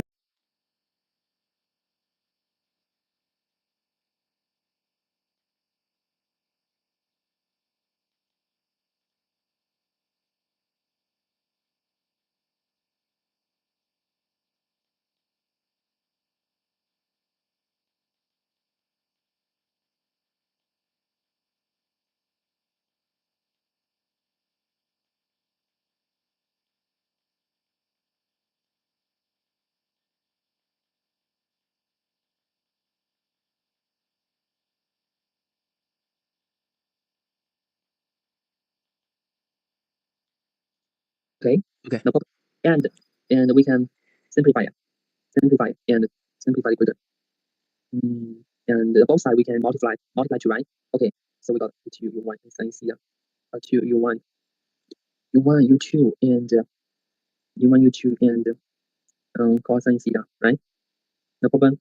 Equal what? 1 plus u1 u2 and cosine theta, because I can cancel the both sides are r1, right? No problem. Okay. Okay, so finally we can get an answer. Okay, the double u1 sin theta equal what? 1 plus u1 times u2, okay, and cosine theta minus double u1 u2 and cosine theta, right? And the 2. What the hell happened here? Cosine theta.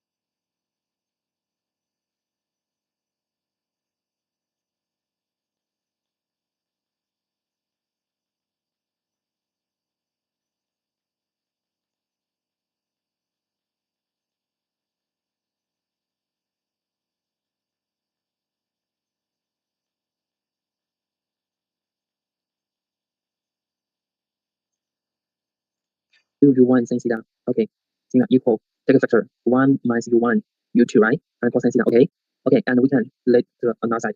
So divide both sides by the double u1 cosine theta, right? And tangent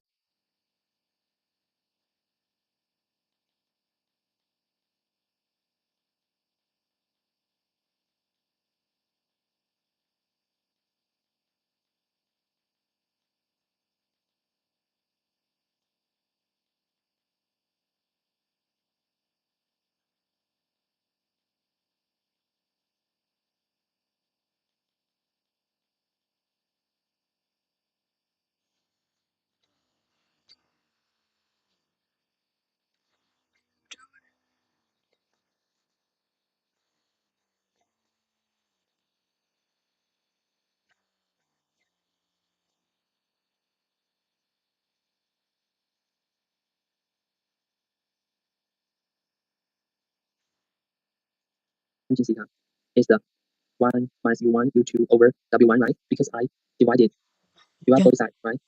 Both sides first sides by w1 cosine theta, right? Okay, so finally get an answer. Understand now? Look at that. Okay, now understand now? Get the answer through that. Got Okay. it. Got it.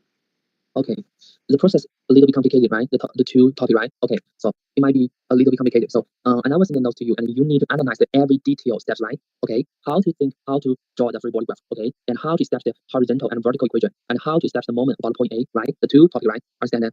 Yeah. Okay, think about the detail process, okay, and the Okay. rest of the topic you can exercise by yourself, okay. If you have any problem, and the next lesson we'll talk about later, okay? Okay. Okay. Okay, I will send you. Okay, so today's lesson is over, and I will send the physics and the physics assignment to you, right? Okay, and the math assignment is to do the rest of the exercise, right? No problem. You're going to give me the assignment The practice about the physics, about what? the physics about the Oh, math. okay. Okay. No problem. Okay. Yeah. Today lesson over. Okay.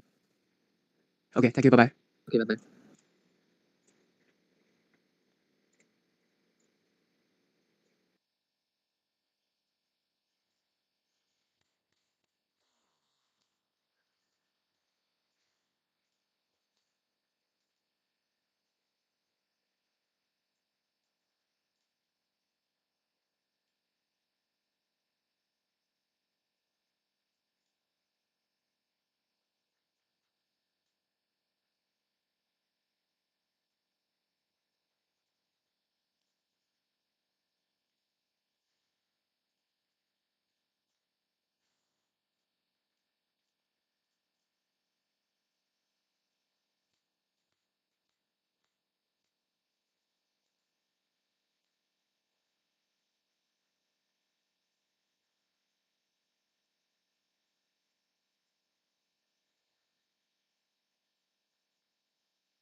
to explain every single topic.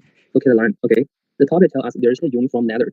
Okay, there's a uniform ladder of and weight is W. Rest in equilibrium. Rest in equilibrium with one and one rough horizontal. Here's the rough horizontal ground, and the other resting against a smooth vertical wall. Vertical wall. Okay, and the vertical plane containing the ladder is at right angle to the wall, and the ladder is inclined at 60 to the horizontal. Okay, and we also know the coefficient of friction between the ladder and the ground is U. Okay, the first question wants us to, in terms of W, and to copy the value, the magnitude of the force exerted by the wall on the ladder. Okay, how to solve this topic? The vertical plane containing the ladder is at right angles to the wall.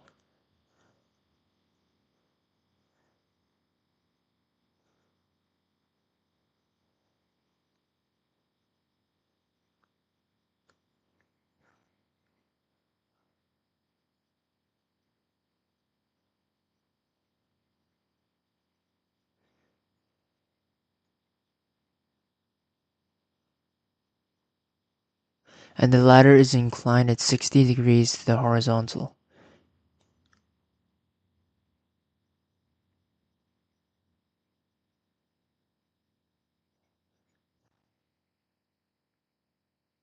Oh wait, I know what that means. It means that the vertical plane of the ladder itself is at right angles with the wall to minimize complication, so it's purely 2D. 60 degrees to the horizontal. The coefficient of friction between the ladder and the ground is mu. Find in terms of W the magnitude of force exerted by the wall on the ladder.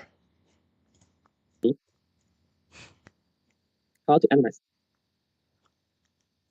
Can we sketch a graph? Oh, yeah. Okay, here's the ground, and there's the wall.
Okay.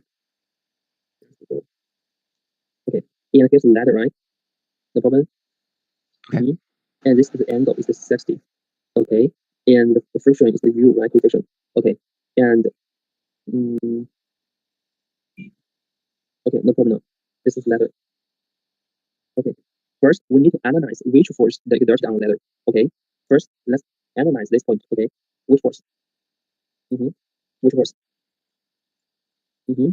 It's a normal direction. Right. Right. For R. Okay. Here's the weight, right? And how about the friction? Eyes to the left. Okay. The friction. Okay. Okay. Friction. And in the vertical, right? The vertical. Okay. The vertical is in the equilibrium, right? The vertical equilibrium. So we can use the vertical equilibrium to establish the equation, right? Okay. How to use the vertical equilibrium, the condition to establish the equation? In the vertical direction, which force is only R, right? Upward, right? Is R. Yeah. And the weight is down, right? So Yeah. the R must equal the weight, right? Okay. And second, after we have used the vertical equilibrium condition, okay, and we also use the moment, right? Take a moment, okay? Take a moment. So we can take a moment.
And I suppose the length of the letter L, right?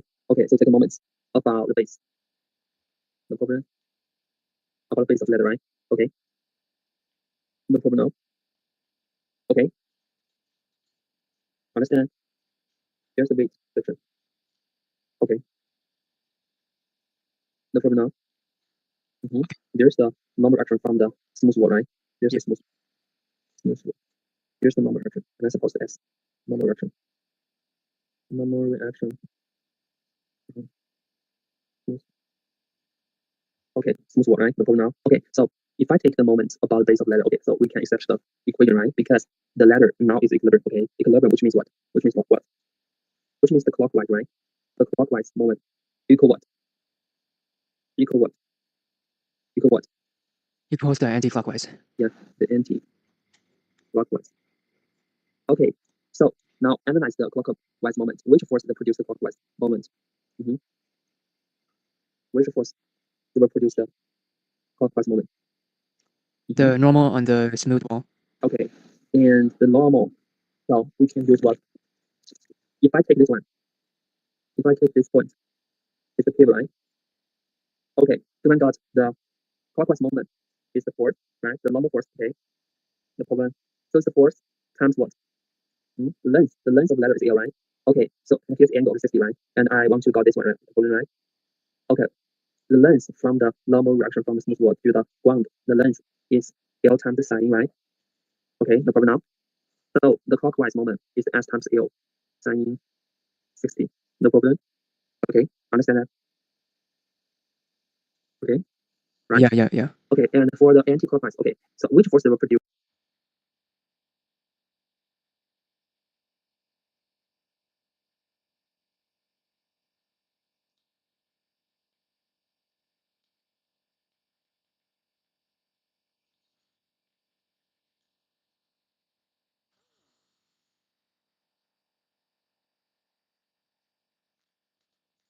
produce the anticlockwise moment is the weight, right?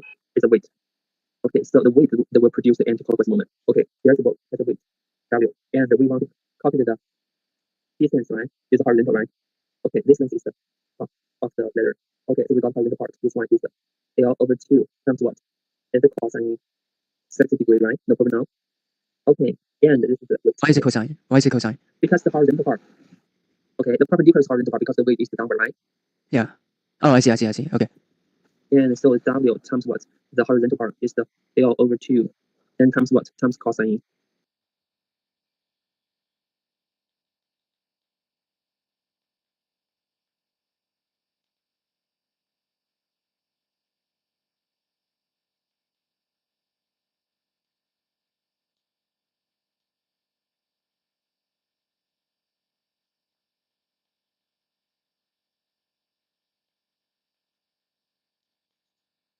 Right? Okay, so we got the equation 2. Okay, and we can cancel L, right? Cancel L. So we got the L, the S times 60 sine 60 equal to W times the 1 over 2 in the cosine 60. No problem now? Okay, understand it? No problem now, understand it?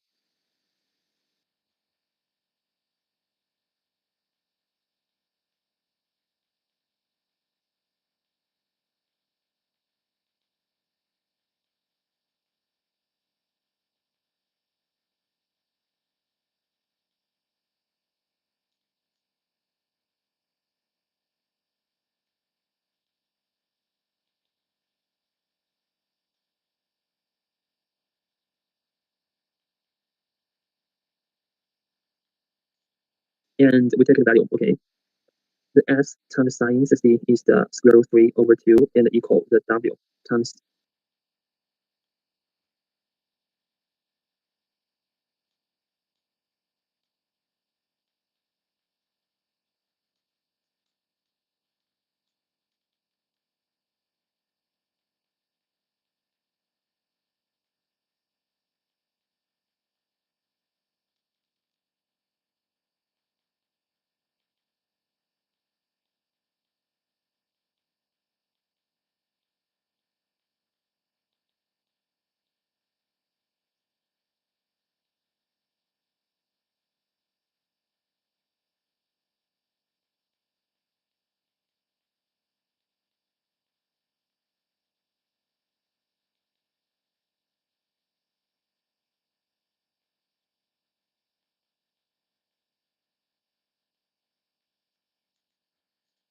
one over two times sine 60 is 1 over 2. Okay, over 2. So we got the relationship between the W and the normal direction for the smooth wall. Okay, so this S equal the W over double square 3, right? No problem now. Okay, understand it? Okay, the topic. Okay. Okay, so we have first topic 1. Okay, in terms of W, to calculate the magnitude of the force exerted by the wall on the ladder. Okay, okay, so we have got the 6 marks. Okay, the second question. The second question want us to show that the coefficient is greater than and equal to root 3 over 6. Okay, so we have to establish another equation. Okay, another equation. If I want to show that the coefficient is greater than and equal to root 3 over 6, okay, so we can use, after the question 1, we have to use the vertical equilibrium, okay, and here now, and we can use the horizontal equilibrium, right? Horizontal equilibrium. Okay, understand? Okay, and in the horizontal part, okay, which equation that we can establish? Horizontal. It's only force and the normal direction from a smooth wall, right? So the friction equal, right? Equal to S. Understand that? No problem now? Yeah. Because the direction of the normal direction from the wall is the right direction, right? Horizontal right direction. And the friction is the left direction, okay? According to horizontal equilibrium. So we can got the friction equal to S, right? No problem? Okay. And we can use the friction equal the coefficient times the normal direction R, right? And equal to S. No problem now? Okay. Understand? Yeah. Okay. And we from the question 1, we have known the W or the S.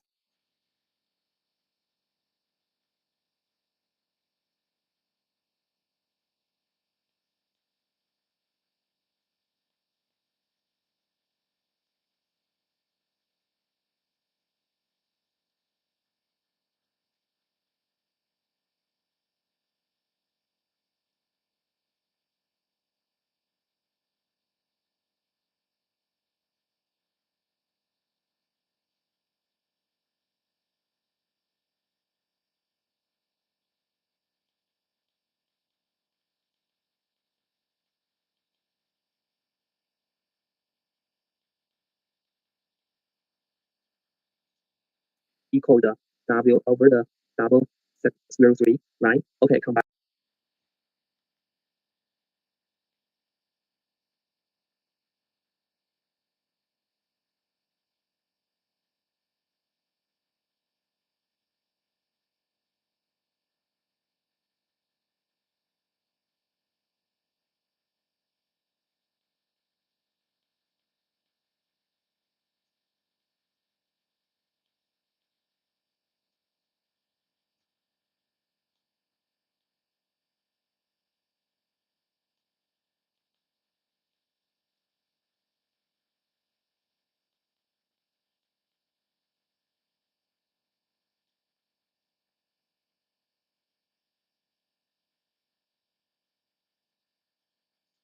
By this, and the R, we have known the R equal W, right? So the U times W equal the W over double 3, okay? And we can cancel W, right? So the U is the limiting, right? The limiting 0, 3 over 6. Here's the limiting, right?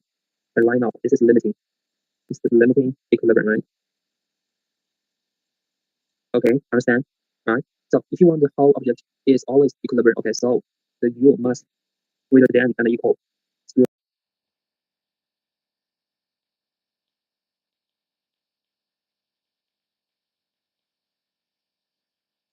3 over 6. Okay, understand that now? Okay. Okay, and to take a review of the steps we have done. Okay, according to the topic, okay, so we can sketch the phasal graph. Okay, there's a ladder, there's the vertical wall and the ground. Okay, and we have known the ladder is in the condition that equilibrium, right? Okay, and the first, according to question 1, we have got the vertical equilibrium. Okay, according to the vertical equilibrium, we got the R. Okay, the R equal to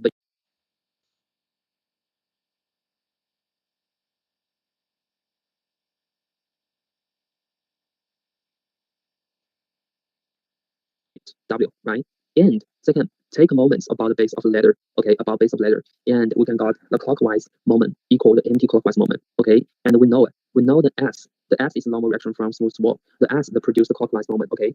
And so the S times sine 60 degree. And for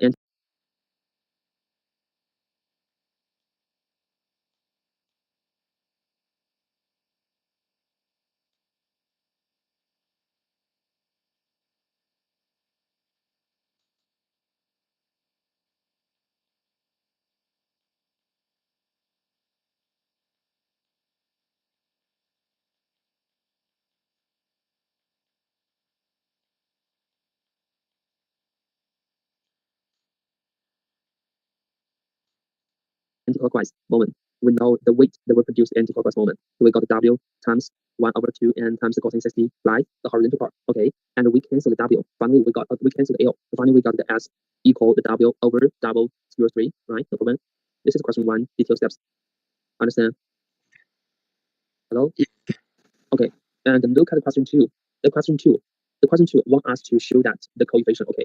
And according to the horizontal equilibrium, and we have the wind friction equal the S. The S is the normal reaction from smooth wall, okay. And we got the U times R equal to S, okay. And we substitute the S equal to W over W square root 3, and we got the coefficient U times W equal to W over the double square root 3. And finally, we got the limiting equilibrium, the condition, right? The limiting equilibrium is the coefficient equal to square root 3 over 6. Okay, and finally, if we want the object of the ladder keep the equilibrium, the coefficient must greater than and equal to square root 3 over 6.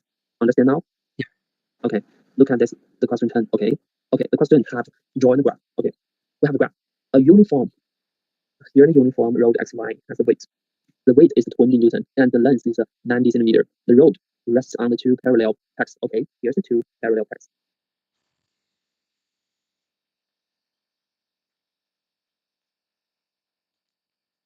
And with x above y in the vertical plane, which is perpendicular to the axis x of the x as shown in the diagram. The road makes an angle of 30, right? Of 30 degree to the horizontal, okay? This one. And touches the two pegs at P and Q, okay? Where we have known the sigma 9, the SP is 20 centimeter, SQ is 70 centimeter. The first question want us to calculate the normal component of the force on the road at P at Q, right? Okay. Okay. Think about it, how to solve it. And tell me how you think. And tell me how you think. How you think. I think we find the weight. We put the weight at the middle first, And then and then we use the moments. okay, just a moment, no problem. use the moment to get the equation, right? Yeah. And use the combine the equation to solve the normal component of the force on the road. Okay. And so the first question one. And we suppose and we met the normal, right, at P as the NP equal the normal, right? The normal at P. Okay. And the NQ, the normal, right? I changed R, right? Maybe R is more appropriate. Okay. The RP and RQ, right? And represent the normal, right? Respectively at P or Q, right? Q. Normal. Okay. And the cylinder mass is what? Cylinder mass. Cylinder mass is the midpoint, right? The problem now. Okay. Cylinder mass. Okay. Yeah. Understand? Cylinder mass is what? Is the how about the 25, right? Okay. Centimeter. Okay. The midpoint. Okay. And we have no the P from the cylinder mass is a 25, right? And the Q Yeah. from the mass is the 15, right? Because the distance between P and Q is the 40, right? Okay, without the cylinder mass, the P a different point to the cylinder mass. Okay, and we take a moment. Which point is the pivot? Take a moment.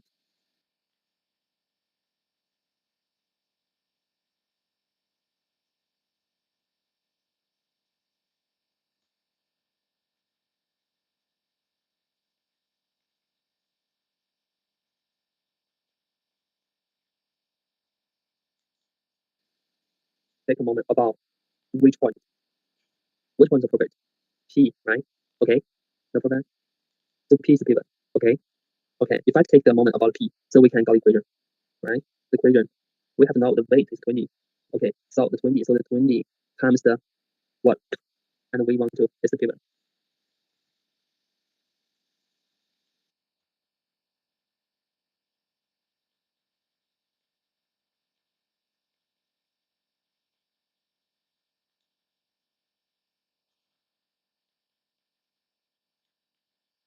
Okay, understand? The weight Yeah. is 20. Okay, and the part, so we want to get the horizontal part, right? From the cylinder. Okay, this horizontal. Okay, so the 20 times what? Times 25 and the cosine, right?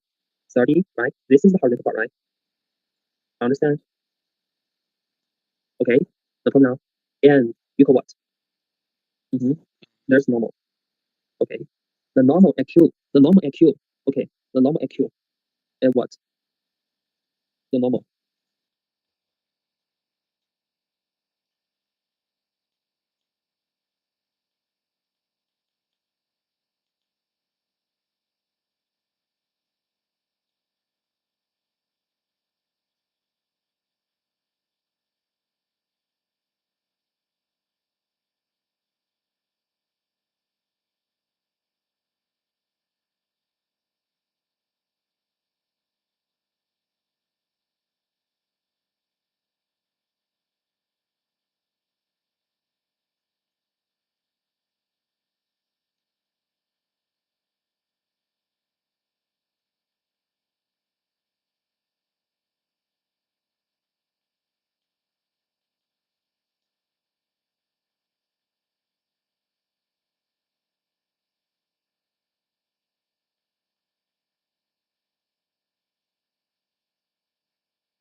We don't know the normal component, right? And I suppose the normal component is the NQ, right? Yeah, times what? Times what? Times what? Times what? It's 40, right? Because the pivot from the distance Times 40. 40. 40.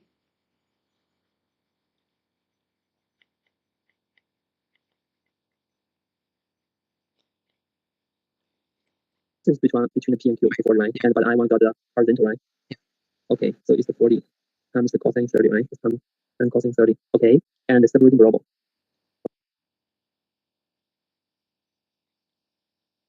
No, no, no, no, no. Why don't we cosine 30?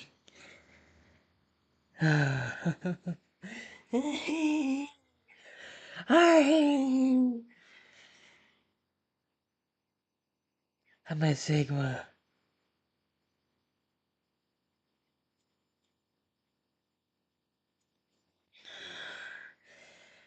Y30. Why equals McNugget? No. Distance between the P and Q is the 40, right? And but I want to got the horizontal, right? Okay, so it's the 40 times the cosine 30, right? It's times cosine 30. Okay.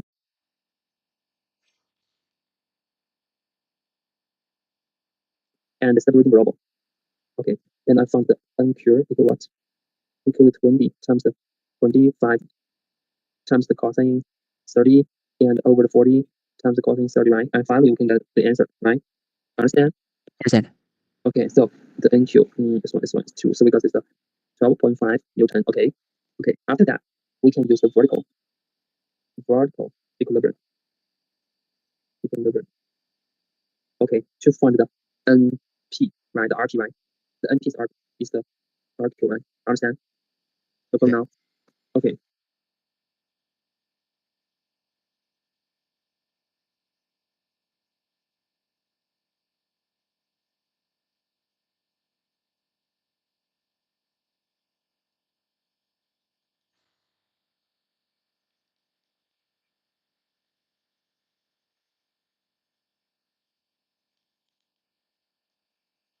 Equilibrium.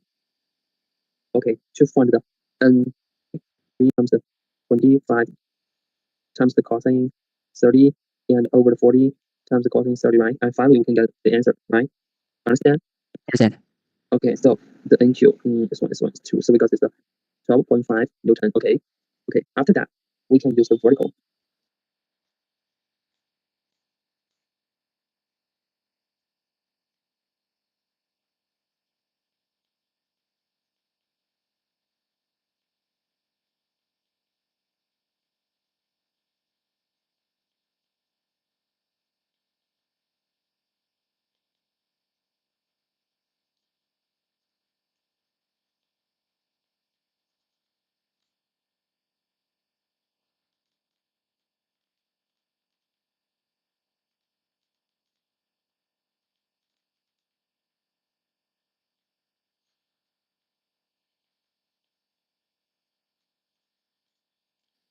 Vertical equilibrium. Okay, to find the NP, right? The RP, right? The NP is the RQ, right? Understand? So for Okay. now, okay. And the vertical equilibrium, in the vertical equilibrium, and we have known the NP, the NP plus the RP plus RQ, right? Equal the weight, right? The vertical. Understand? Right? The formula. Okay. The weight is 20, right? Understand? Yeah. And we have known the 12.5 Newton. Okay. Okay. After that, we can use the vertical. Find the percent as the RP.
plus RQ, right, equal the weight, right, the vertical. Understand? Right? No problem now. Okay. The weight is 20, right? Understand? Yeah. And we have known the we have known the RQ is a 12.5. Okay. So 12.5 plus the RT equal to 20. So the RT is 7.5 Newton. Understand? Right now? Yeah. Okay. The first, and we to analyze the graph and suppose the different point, the number action at P and Q is the R, right? And take a moment about P and the step equation. Okay, the first we find the RQ, the number reaction at Q, and use the vertical equilibrium, and we find the R at P, right? Okay, no problem now. Okay, look at question 2. The question 2 want us the coefficient of the friction, between the rod and each pack is U, okay? And given that the rod is about to slip, and to find the coefficient U, right? Okay, so the rod is about to slip, right? To find the U, the coefficient, right? So the rod is about to slip. No problem. Okay, understand? Okay, so first we have to analyze the force. Okay, the friction acts up on the slope at P, right?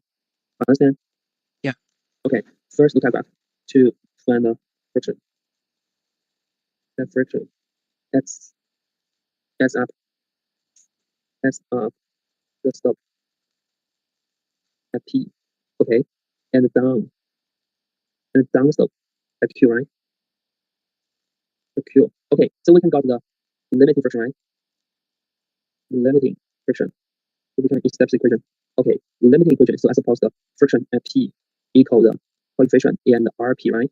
And the friction at Q equal to the coefficient times the RQ, right? No problem now. Understand? Mm-hmm. You don't problem this equation? No. Okay, and after that we can resolve, right? Resolve the parallel to the road. We can resolve parallel to the road. Okay, so we can got FP according to graph FP, okay, plus the equal the FQ, right?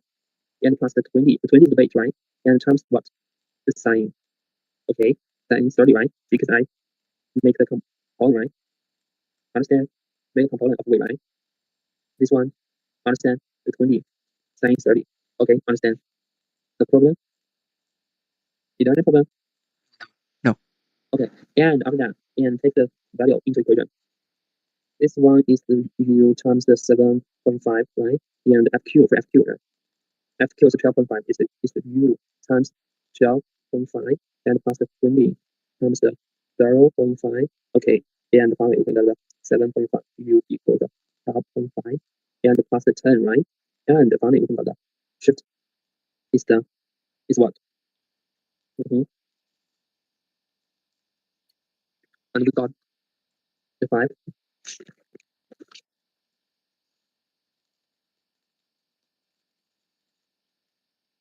So finally we got the coefficient U is what? Mm-hmm. It's what? Mm-hmm. Negative. I mean, Non-negative. Think about it. Oh, there's the friction. The FQ is negative, right?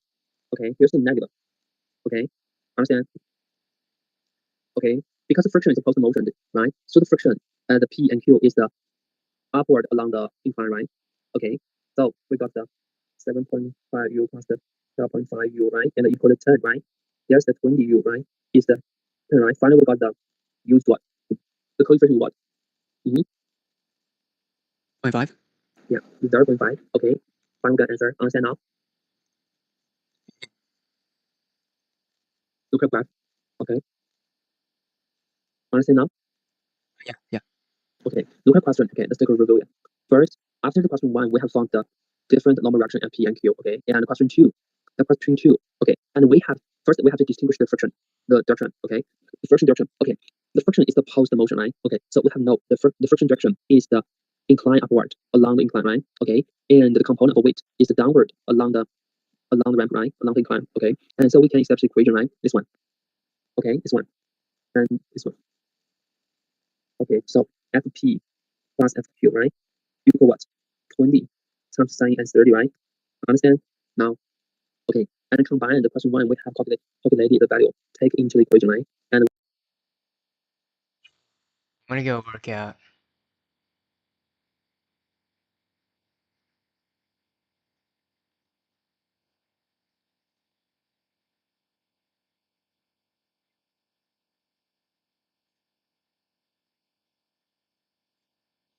I'm gonna go work out.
我的那个朋友已经告诉我，不如我们别出来了吧，别。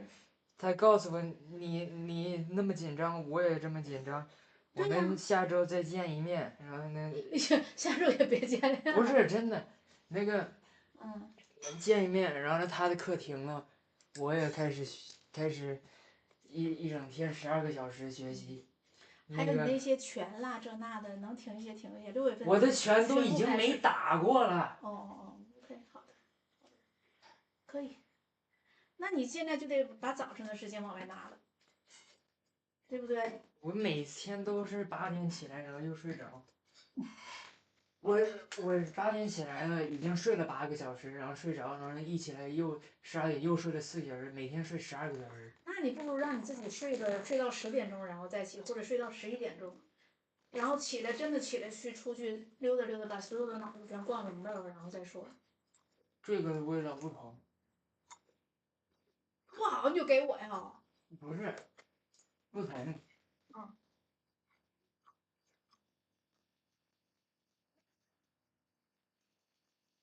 肉的味道。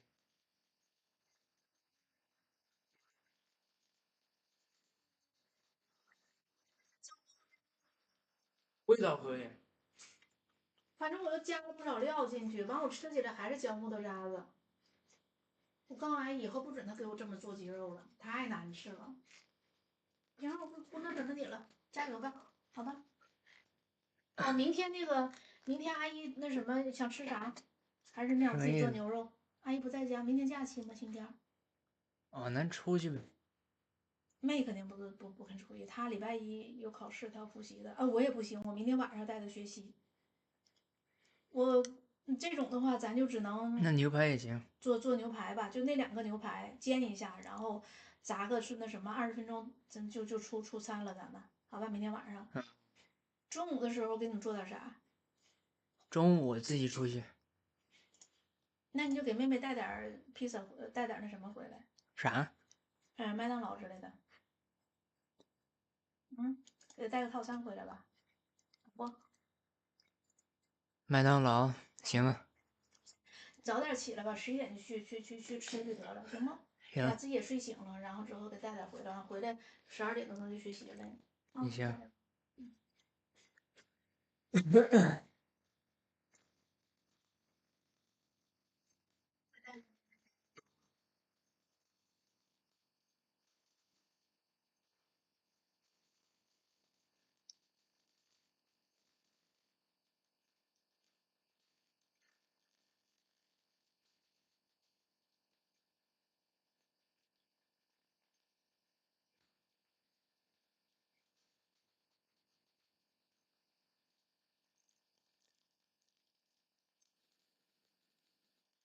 Gabriel. Now to the road. Okay, so we can got to find the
And suppose the different point, the normal action at P and Q is the R, right? And take the moment about P and set the equation. Okay, the first we find the RQ, the normal reaction at Q, and use the vertical equilibrium, and we find the R at P, right? Okay, no problem now.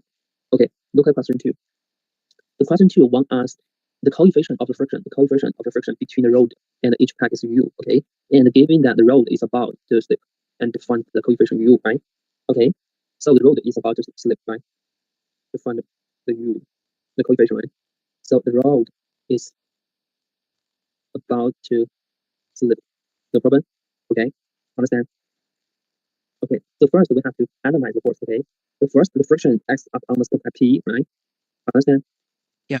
Okay, first look at graph to find the friction. That friction, that's up, the slope at P, okay? And down the slope at Q, right? At Q. Okay, so we can go to the limiting friction, right? The limiting friction. We can establish the equation. Okay, limiting equation. So I suppose the friction at P equal the coefficient and the RP, right? And the friction at Q equal to the coefficient times the RQ, right? No problem now. Understand? Mm-hmm. Is there any problem?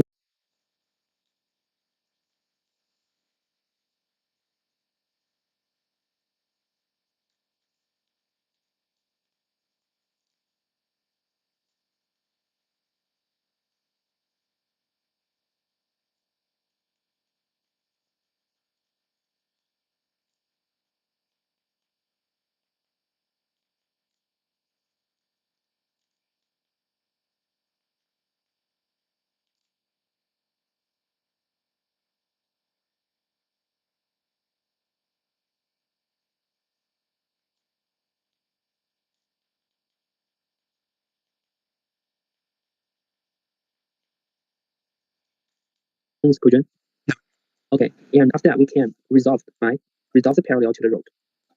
We can resolve parallel to the road. Okay, so we can got FP according to graph FP. Okay, plus the equal the FQ, right? And plus the 20. The 20 is the weight, right? And times what? The sine.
Okay, that is 30, right? Because there's the 20u, right? Is the 10, right? Finally, we got the use what? The coefficient what?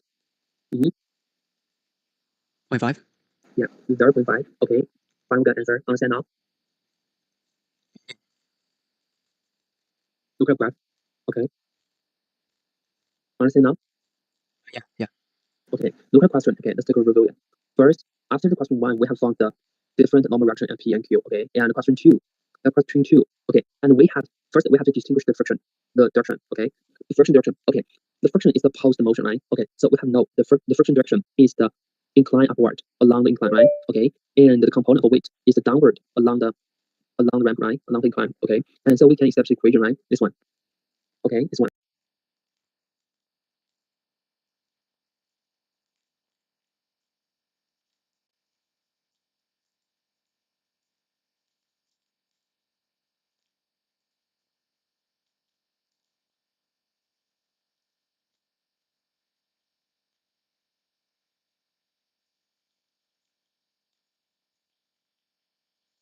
One and this one. Okay, so FP plus FQ, right? Equal what? 20 times sin and 30, right? Understand? Now, okay, and combine the question 1, we have calculated the value.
Take into the equation, right? And we got this one. Okay, and finally the coefficient we got. Understand? No? Yeah. Okay, look at the class 11. Okay, look at the topic. There's a ladder, the ladder S and Y. The ladder, the length is L, okay, and weight is W, and has its end X on the rough. Okay, the end X on the rough horizontal ground. The coefficient of friction between the ladder and the ground is the 1/5, and the end Y of the ladder is resting against the smooth vertical wall. A window cleaner. A window cleaner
of the weight is ln W stands at the top of the ladder.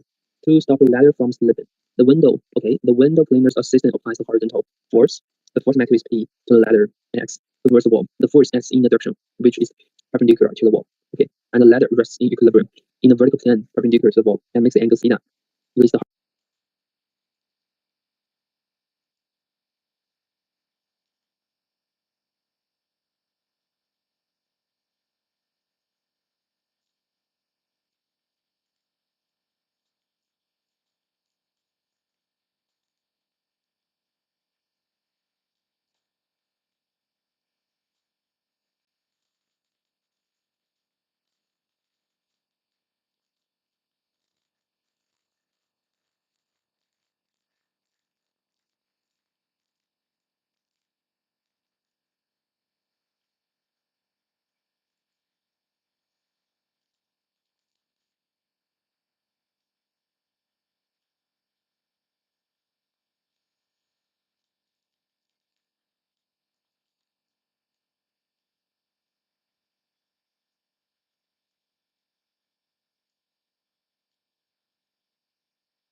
horizontal one. Okay, and where the tangent theta is the square root 3. Okay, so we can use the value to cos the theta, right? Exactly theta.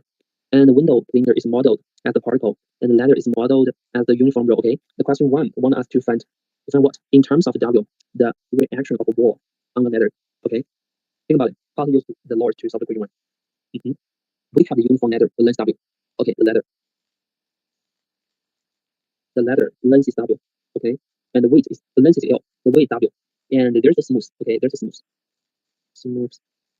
Okay, there's a smooth vertical wall. Okay, and the rough ground line. Okay, and the rough ground. Okay, and we have the window cleaner weight right at the top line, and just draw the graph line simply. Okay, and we have the cleaner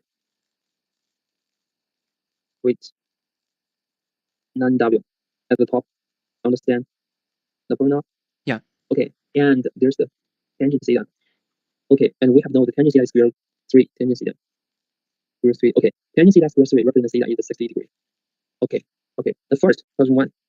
Okay, question one want us in terms of W. In terms of W, the reaction of the wall on the ladder and Y. Okay, the ladder Y. Okay, so we can analyze the reaction from the wall at the top S, right? Okay, top S. So we use what? Which law do we might use? Moment, right? In this chapter, the moment law is always the we use. Okay, so we can take the moment about what? About this one. Okay, the base. Yeah, the base. Nice. Okay, take a moment. Take a moment about the base. Okay, now we have analyzed which force acting on the ladder. Okay, and first that we have the weight is vertical. Okay, and the length. So the W and W times the L, right? Over 2, and the theta is the 60, right? So the length is the cosine, right? Horizontal part, right? No problem. Okay, it's one. Understand the problem? Yeah. Okay, and now we have put plus the what? The part, right? No problem. Okay, it's one. Understand the problem? Yeah. Okay, and now we have put plus the what? Because here's the cleaner, right? Okay, the cleaner's weight is the line W, right? No problem. Look at that. Because the window cleaner of the weight 9W stands on the top, right? So here is the weight, it's the 9W, okay? And so we have to plus the 9W times what? The perpendicular distance is what? Times what? Think about it. Times what? This one, right? The horizontal part, right? Oh, yeah. And so the L cosine 60 degree, okay, finally equal what? Equal what? Is the S, right? supporting force, right, is S times the L.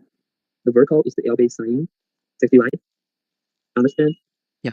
Okay, so we can use this equation. So, and the answer is the W over 4, okay, and plus the 9W times 1 over 2, and here the right side is the S times the square root 3 over 2, okay, and combine this one, so is the about the 9 is the W plus here's the 9 is the 18W, right? And the right side is the S times square root 3. So finally we can get the S is the 19W over the double 3. Understand? Now the question 1, okay, no problem. Think about it. Is it right? Is there any problem about the equation? No. Okay. And question 2. Question 2. The question 2 wants us to find in terms of W.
W the range of the possible value P. You want us to find in terms of W the range of the double 3. Understand?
Now, the question 1. Okay, no problem.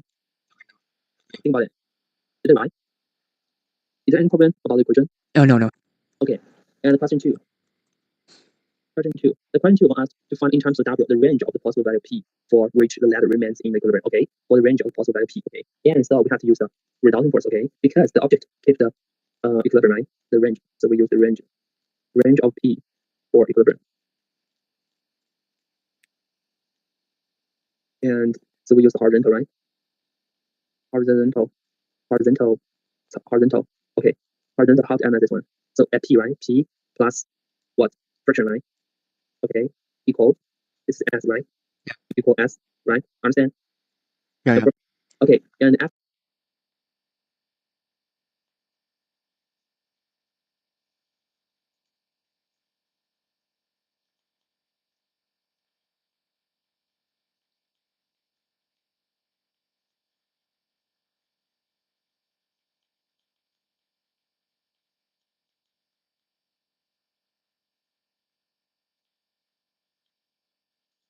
is friction, right? And the vertical.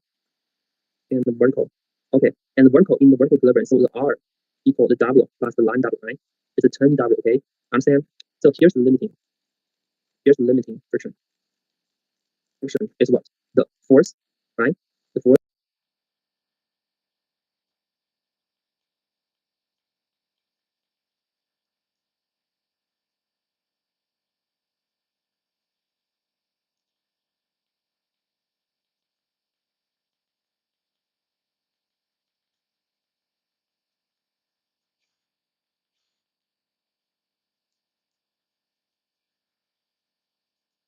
is less than or equal the coefficient times R, right? Understand?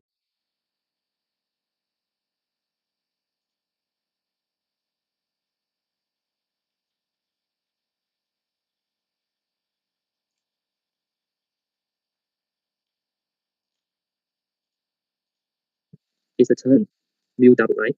Okay, understand? No problem now. No problem now. Okay, and we have to analyze the following one. Here's the two cases. The first case is the ladder about if a ladder about to slip outward or inward, right? If a ladder about to outward slip, about to slip outward. Okay, so we got the friction equal to UR, right? And the second, if the ladder about to slip inward, right? If the ladder about to slip inward,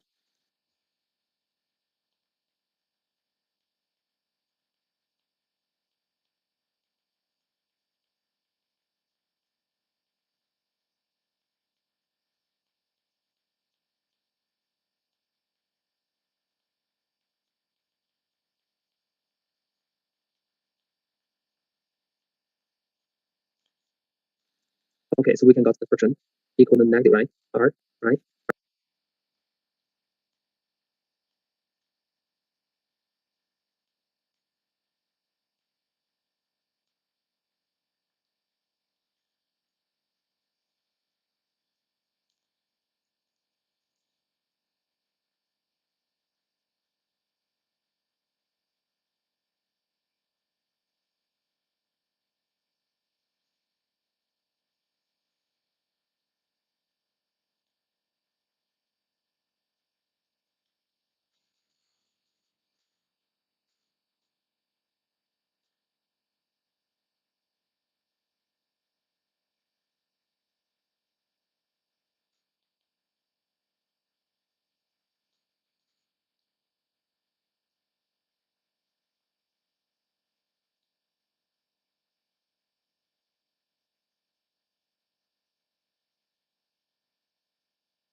Understand?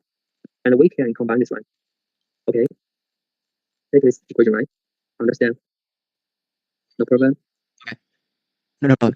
Okay, and because the f equal s minus p. Okay, so take the equation, and this one is the value. In the we have known s is the 19w over square root s. So the answer is 19 square root 3 over 6w minus the 10 mu w. And right? Okay, so we can take the range of the p and the 19 square root 3 over w, right? Plus the 10 mu w.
Okay, understand?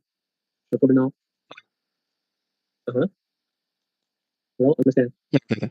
Okay, so this is question 2. Okay, and as for question C and D, look at them. Question C and D. Okay, just to state how you have to use the modeling assumption. Okay, here's the modeling assumption. Think about the assumption is what? The ladder is uniform. Ladder is uniform in your calculation. The assumption is so simple. What is the assumption? Have you ever thought about the weight? The weight. Okay, think about the assumption related to the weight. Might be the uniform road, right?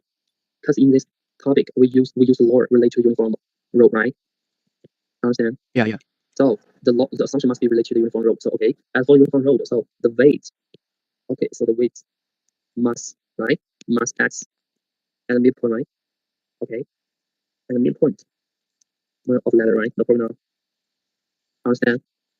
Okay, this is the assumption that we make. Understand now? Okay. Yeah. As for the final question, and just stay with the reason, the effect the way have on. Okay, in practice the ladder is wider. Okay, in practice the ladder is wider and heavier at the bottom. The model is adjusted to the ladder is modeled as long uniform road with its center of mass closer to the base. Okay, just stay with the reason. Just stay with the reason. The effect this will have on. Okay, the effect this have on.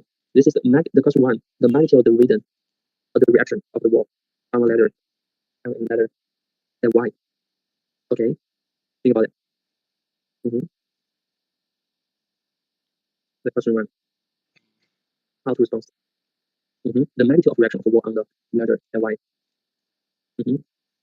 Because if you have the wider and heavier, right, at the bottom, right? So Yeah. the clockwise, so the counter, or so the clockwise, they will produce the clockwise plus the moment. So that's the moment they will produce the clockwise moment from which, okay, from which is smaller, right? Understand, right? So let's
next anti-clockwise, right? So the next anti-clockwise plus moment, right? From S is needed. Understand? No problem now. Okay. This is question one. As for question two, the range of a possible value p for which ladder remains equilibrium. Okay, think about it. If I want the range of the p becomes wider, okay, so if the range of p becomes wider, right? Becomes wider, okay, so which means the equilibrium just easier, right? Understand?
The problem now? Yeah. Okay, so and how to respond? How to respond? So we can respond like this way. The lower s means what? Means mass, right? Mass horizontal, right?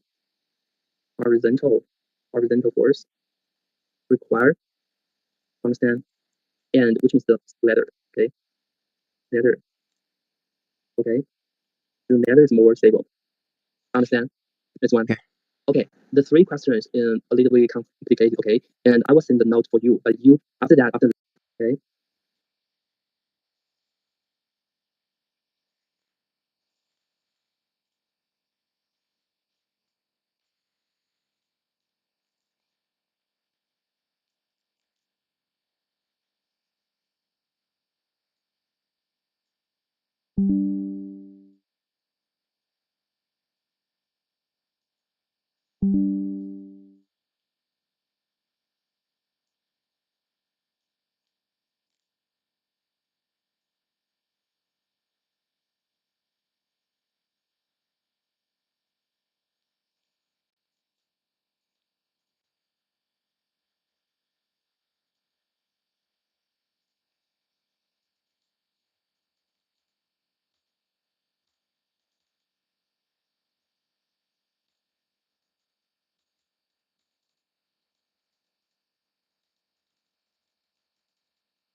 The matter is more stable.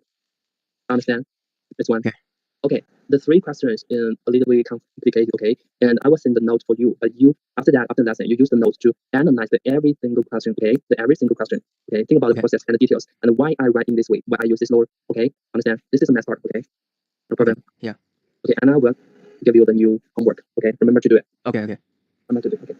How about your next time is when? Is what that time? Next time? Maybe Monday. Okay. No problem. Okay. I will give the notes sent to you. Remember to finish the homework. Okay. Okay. Okay. Because this examinations are coming.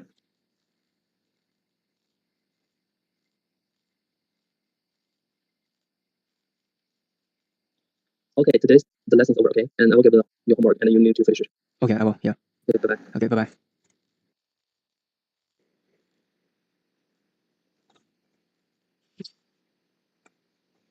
Yeah, that's how tired I am.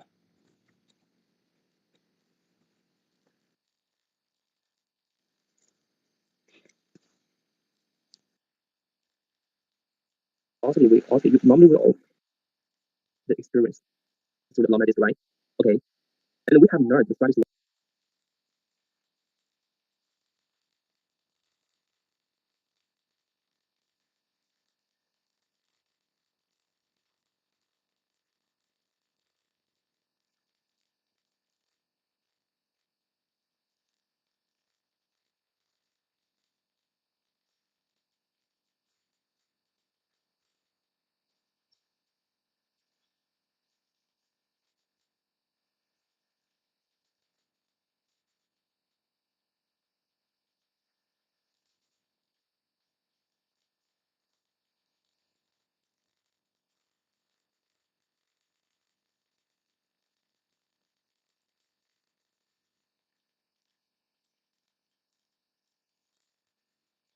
law of electromagnetic induction, right? And we know the changing flux in rotate, rotate the cylinder.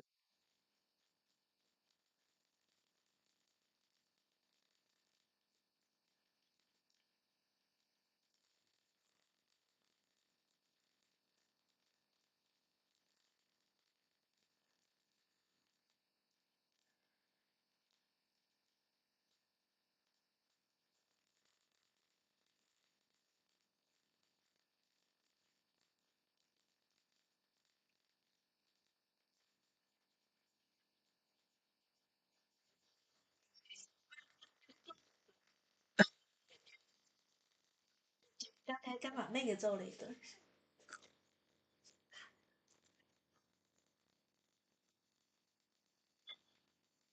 哎，干嘛？把你拿走啊！不，你呀，天天还说跟我学习，你看又吃又玩的。杨呀，你这摩羯座成烦了，你知道不？为啥？就是冷了吧唧的，啥哭的，可恨人了，一点不自然。别人帮了，完了天天就冷言冷语的，都不知道说谢谢，心冷面冷，我说自谢谢。己也冷，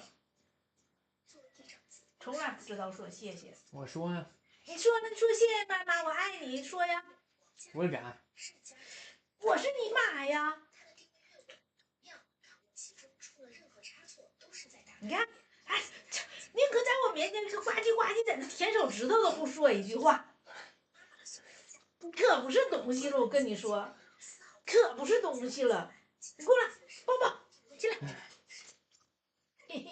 你这点还行，说妈妈我爱你，我说。哇。不说了。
Because the friction is constant.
larger desire to manipulate it than a restraint for his morals. So I don't know what's going on here, but the thing is, he's trying to manipulate. He's trying to get into my head whenever he can. Whenever I show up, he tries to. His instinct is to try and manipulate me. So that's why I'm keeping my distance from him. But like from time to time, like just now, the memories of him manipulating me or whatever he's doing, like his little details that he wants to, his little hints that he's trying to leave to specifically me because other people don't realize, and he's specifically whenever it's me, he tries to downgrade, degrade, or do some sort of manipulative action or just something because I don't understand his tactics. I don't understand it at all, but it's working. It's somehow working. I don't know how it's working. Like I don't know how it's working. Like the specifics of how it's working.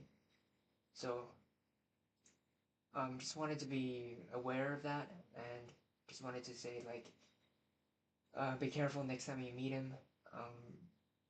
As always, and for now, just let it down. You can let your guard down because you're not gonna meet him anytime soon.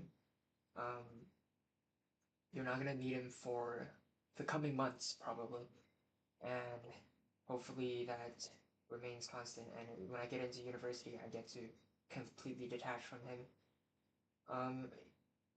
I hope to resolve this without any conflict, because conflict would mean wounds in my head. I don't want that to bother me because I'm in a very important time. After this exam, I gotta develop myself creatively and find ways to set up my future with my ambition, my passions. So there's a lot I gotta do. So now that I've said like okay, he's trying to do something to manipulate me.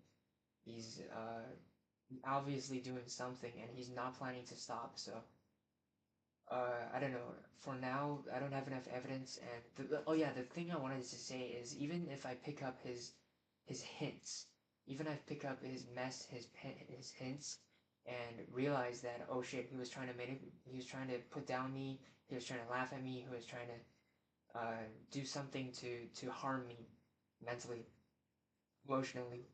I can't do anything about it because if I call it out, I'll just be seen as sensitive. I'll just be seen as sensitive, or he can just straight up deny it because it's so subtle. It's so subtle that someone like him could just say, What are you talking about?" Like, or something, because he comes up with these things really well, trying to escape accountability. He's really good at that. So he's gonna come up with something that sounds reasonable, but isn't actually. But it sounds reasonable, so he gets away with it, or like uses the moment of opportunities of like diverting attention. He's really good at that. So I don't know what he's gonna do. So he's gonna do whatever he can to put in these subtle hints, subtle cheeky attacks. But at the same time, if I call him out on it, he can just say that he never even wasn't even aware of any of this, or just divert the attention like how he does normally. So I don't know. I don't know what to do, but I just have to pick up his pieces. There's no consequence to his actions actually. He somehow set himself up to be to such an advantageous position. I just don't know what to do because he's in the winning round. I just have to avoid him at all costs. And I as a person who's really sensitive or with social anxiety, it's really easy to get to me.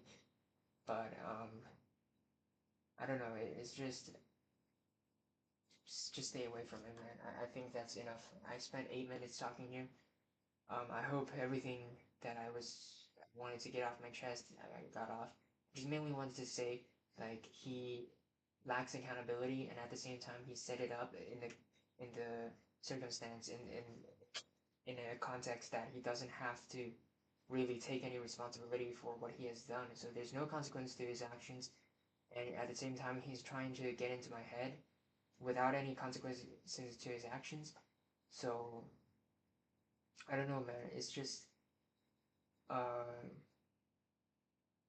it's just frustrating because he can do anything basically and get away with it and feel nothing bad about it. He doesn't feel bad about being manipulative, being a bad person. But I don't know. Just stay away from him, and yeah, that's all I gotta say.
divisible by 5, but can also be divided by 2, except for 30, or 6, or 12.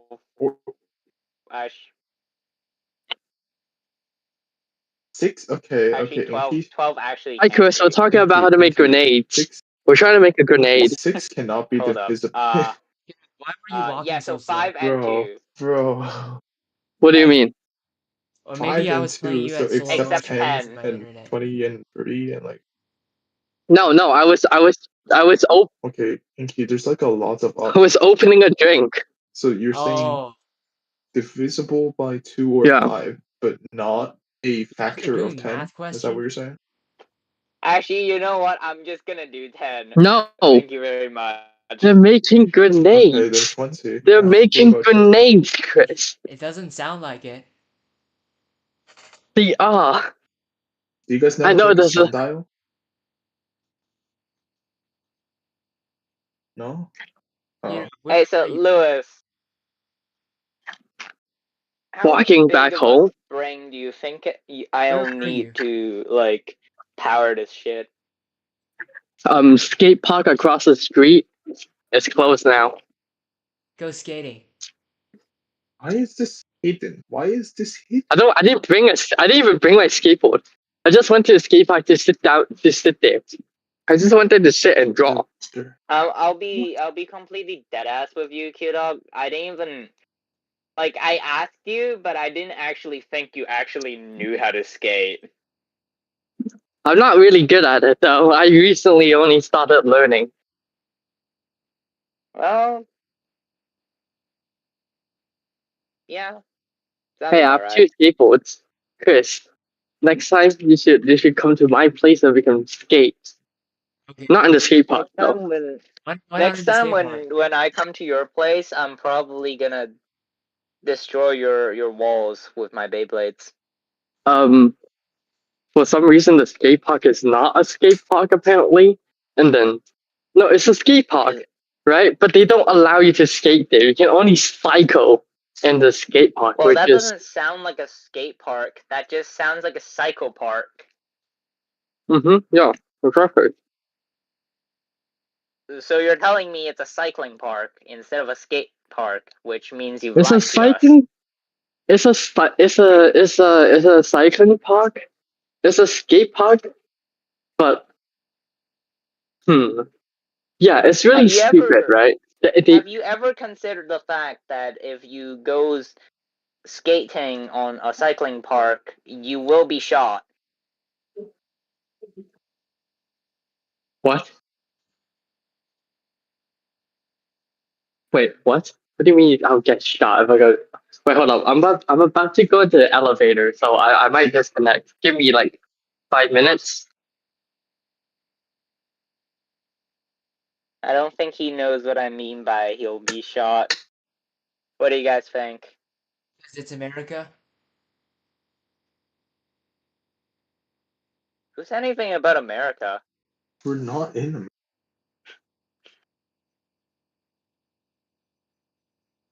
No, I'm just fucking with you. What? You just made that up? No, you actually could get shot in America if you cycled in like a skate park because people don't appreciate that.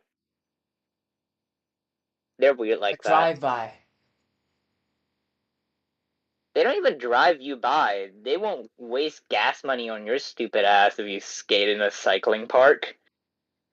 They'll just drop you dead on the street.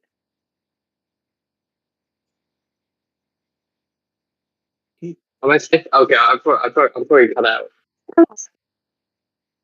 I think you cut out is an understatement. I think he's me. I think he's dead. I think he got shot.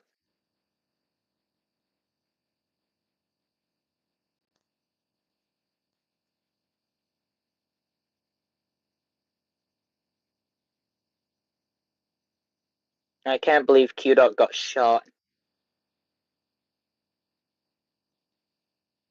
Oh well, anyways.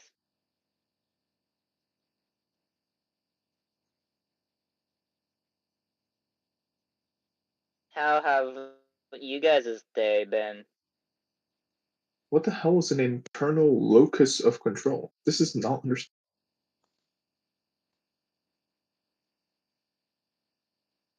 That's a good question, Lewis. If only I could answer that. Believe that they are in control of their own.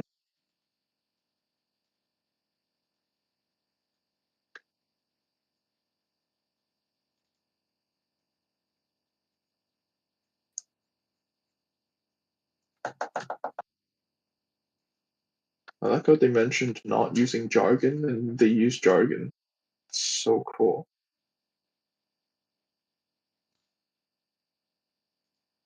Have you guys ever considered not using jargon and then use jargon? Because Have you considered politician? Because I have. I don't know why politician. What do you mean you don't know why? They're politicians.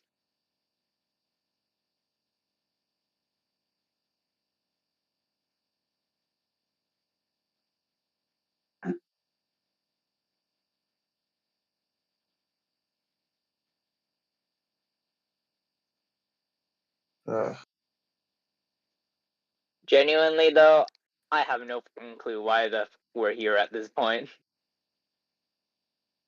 Honestly, I don't know.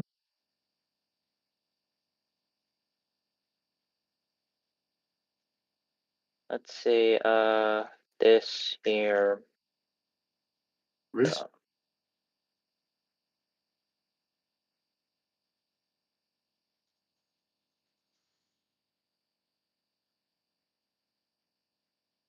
Who left? Oh wow, okay. Wow, that was. I knew it. He disconnected. Oh. I was. SMH. Can you believe that guy? He disconnected. Pretty much this guy.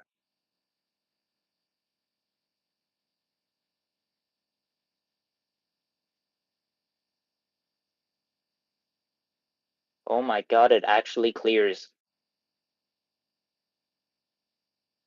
Now to round that part off and to let that part not break this part. I love how charismatic leaders, and then it's Winnie the Martin Pooh. Luther. No, there's Martin Luther King Jr. and then next to him they put an image of Hitler. Like that's. Sounds like another Tuesday for me. I mean, what?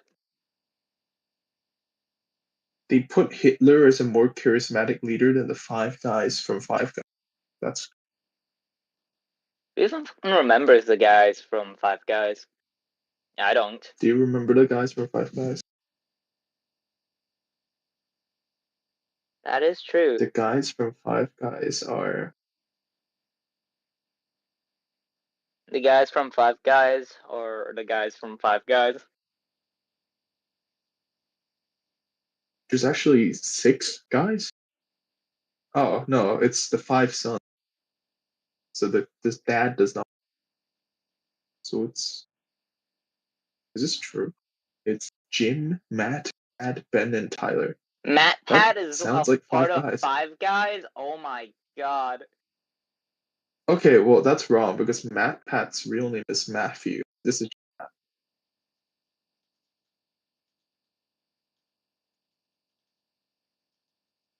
Okay, but what's the difference? Well, this one opened Five Guys. Matt Pat. Food theory. Sounds like the same guy to me. Its activities and mobile.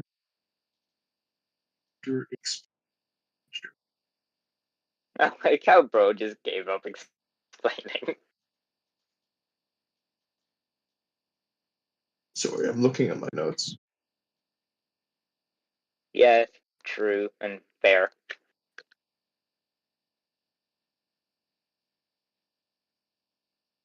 Hello?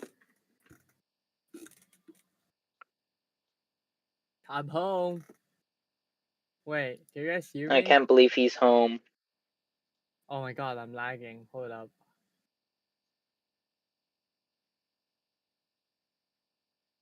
He's dead. He's dead. He Let's died. act as if we can never hear him. He's dead. I know. Oh.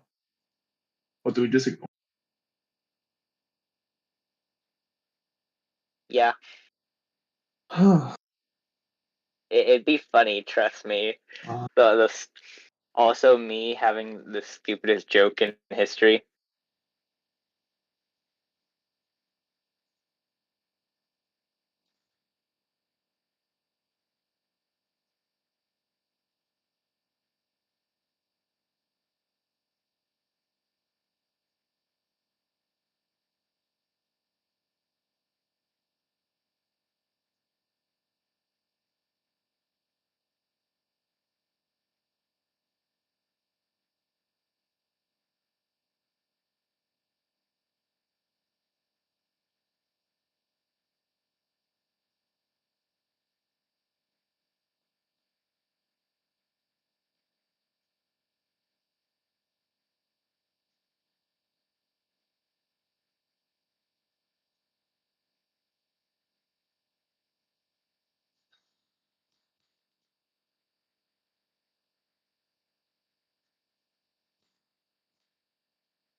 It's me. Us. Okay, I can't lie. I don't really want to. Is this video even good? Oh wait, no. I typed it wrong. It has a U in it. No, as in like, I typed in colored punched. Like, put the ed at punched. I did that once actually. Colored punch? Yeah. The funny thing is, I was the one who came up with the name. Why is it colored? I don't know. I think it's a play on words of like bunch and punch, but Yeah. personally, I find it kind of a little stupid. Oh, That's the point. Hey, that's the point. This time. It's not whimsy. It's just a little stupid, bro. I mean, it's not Wait, supposed to you be. guys made a It's not video? too related to. You didn't? Yeah. We just edited all the clips. I mean, Esther did. who's the one doing this stupid British accent?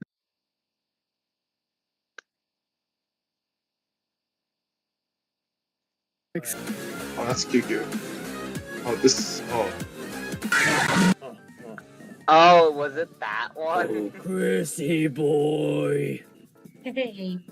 where are you? Where are you? Chrissy boy. Chris's expression is hilarious. Yo, I actually wanna watch that now. Hold up. Oh.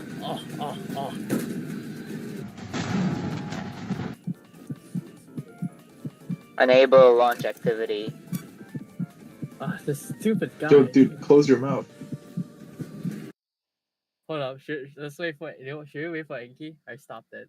Did you just? What was that? Enki? Yeah, I'm in. Did Chris just pull out a Okay. gun? What was? The taser. Oh, he did. Chris! It's a taser. Oh, that's... Chris! I always come. Domain expansion.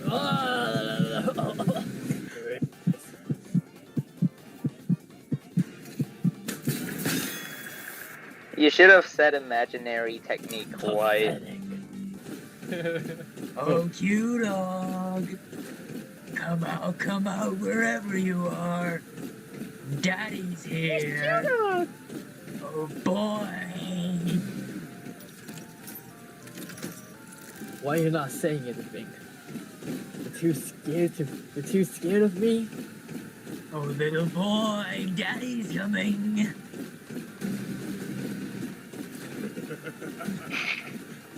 I'm so blind.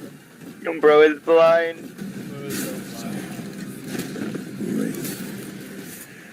Weak.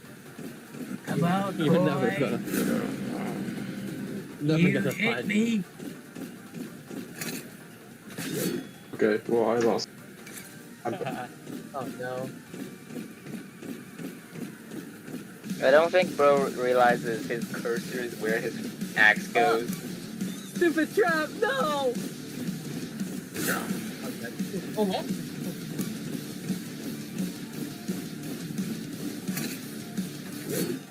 Ah!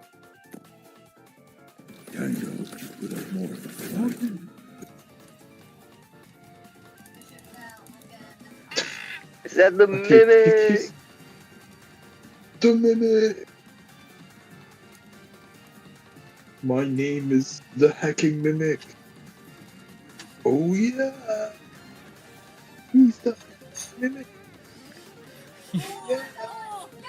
Throw him very far away. You! Get out of here! No! I flew in the wrong direction. I'm so sad about that. Get back here, god damn it! You're actually terrible. You're so bad. Hey, I gotten better. Actually, I've gotten good at it in the past day. The past like few days. Oh, great. I can't believe you're bullying Eva. I lost connection. Chris is hosting. Chris, play the video. I can't believe you're bullying your second cousin twice removed. Me too. I reset at the time. Oh my god. That is evil. That is so evil. Wait, let me see.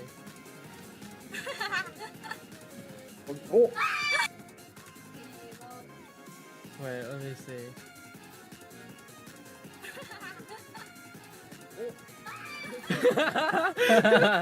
Ho, ho, ho, ho. The moment I looked away, bro.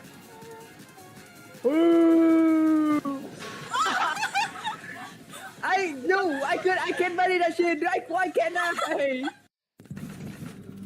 I just saw someone emoting. Or something. No. That's for free!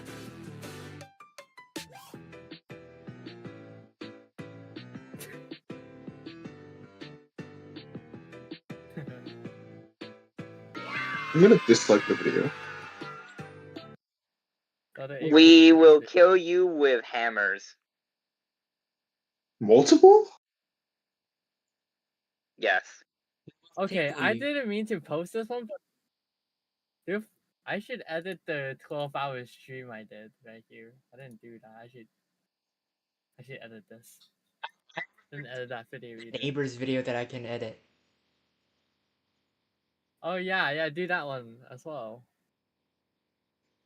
Should we also edit the Minecraft? Actually, there's nothing really.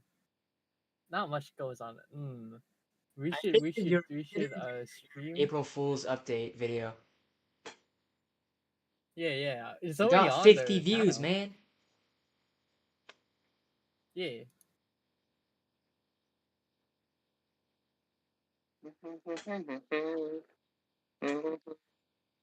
We should make more content. What content should we make, guys? I want to beat the April Fool's update. Okay, No, I'm not that's gonna no. lie. There's If no way Ethan we're and doing that. I'm gonna do. If Ethan and I debut, I Scripted? don't even know what content. Yeah, it'll be scripted. There'll be just a god helping me along the way. Okay. Oh wait, hold up. That works. I just had a big brain moment. Hold up. Yeah, what's your big brain moment?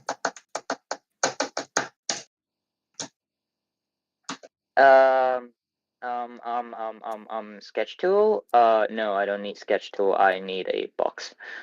So I was thinking about how I make Minecraft while my two friends rail me.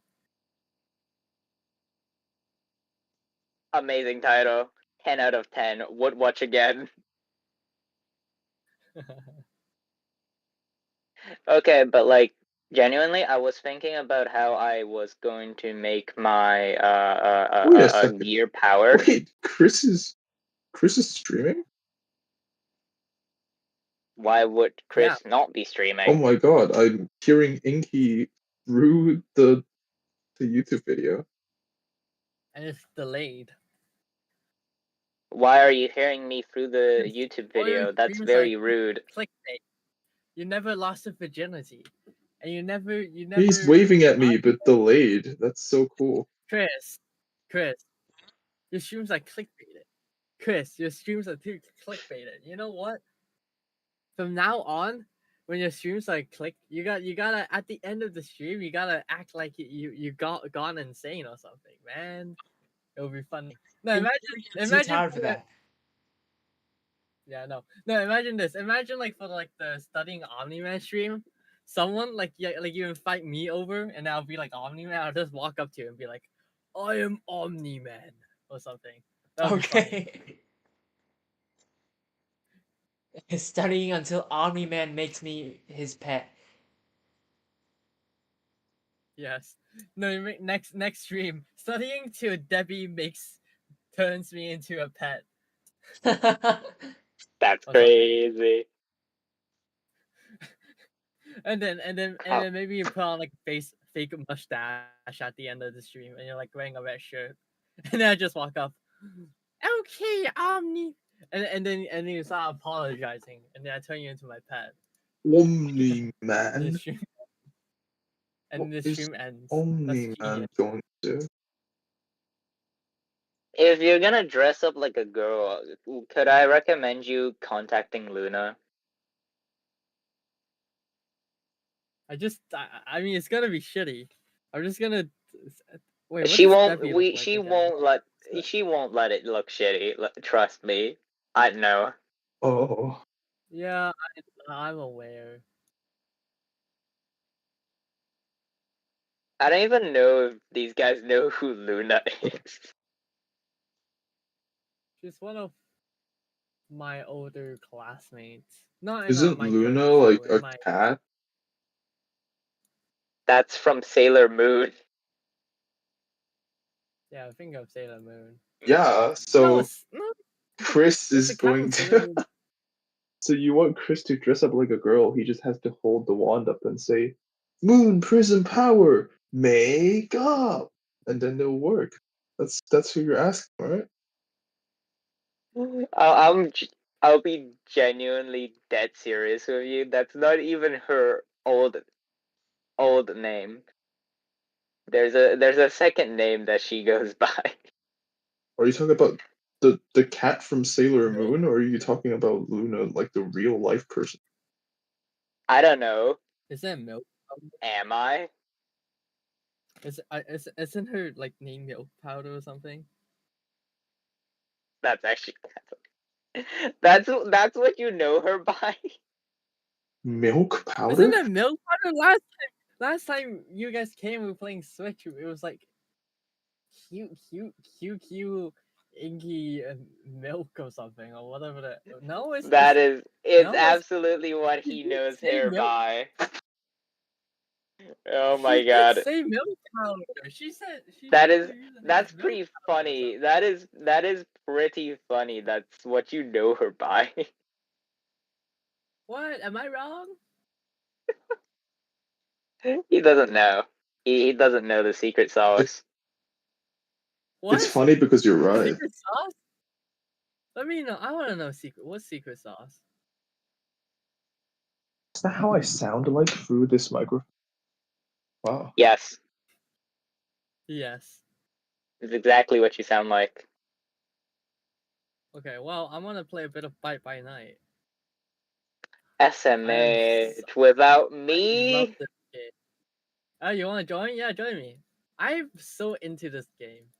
I can't join you right now. I'm Wait, I busy just making a realized bomb. I could totally give some like really crappy ASMR through this.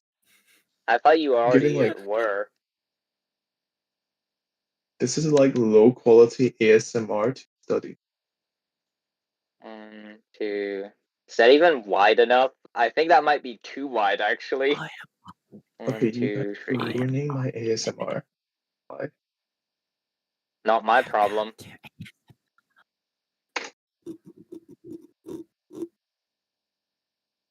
you guys hear that?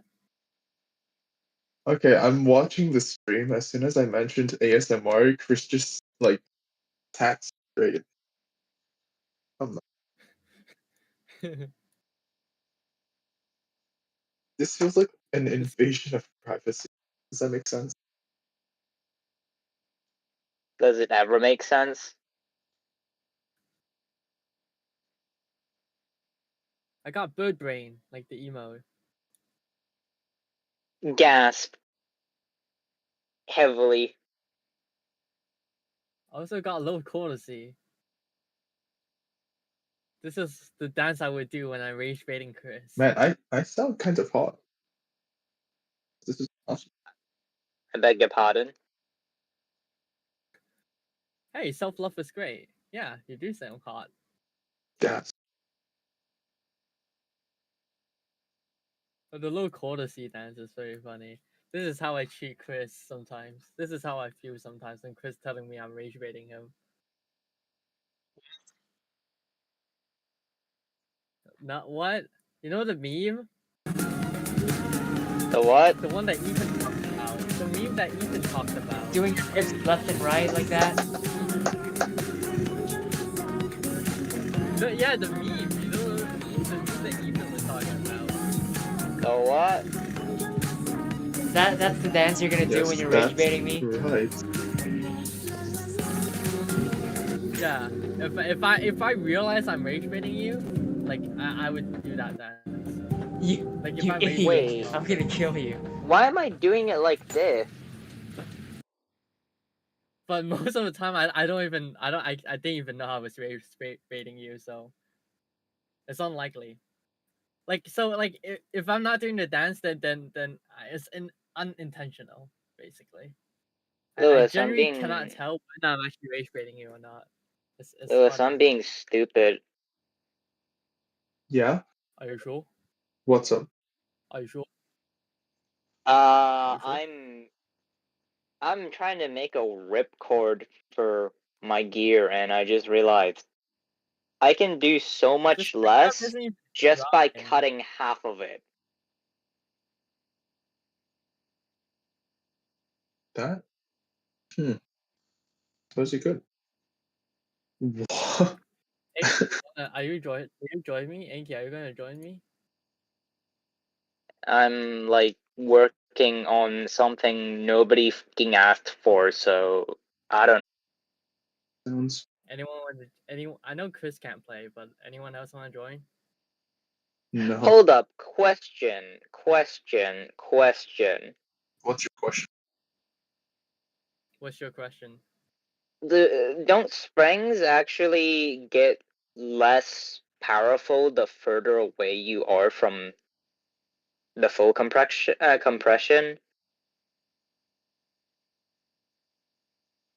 By that logic, it would mean that I need a spring longer than I actually require, which means.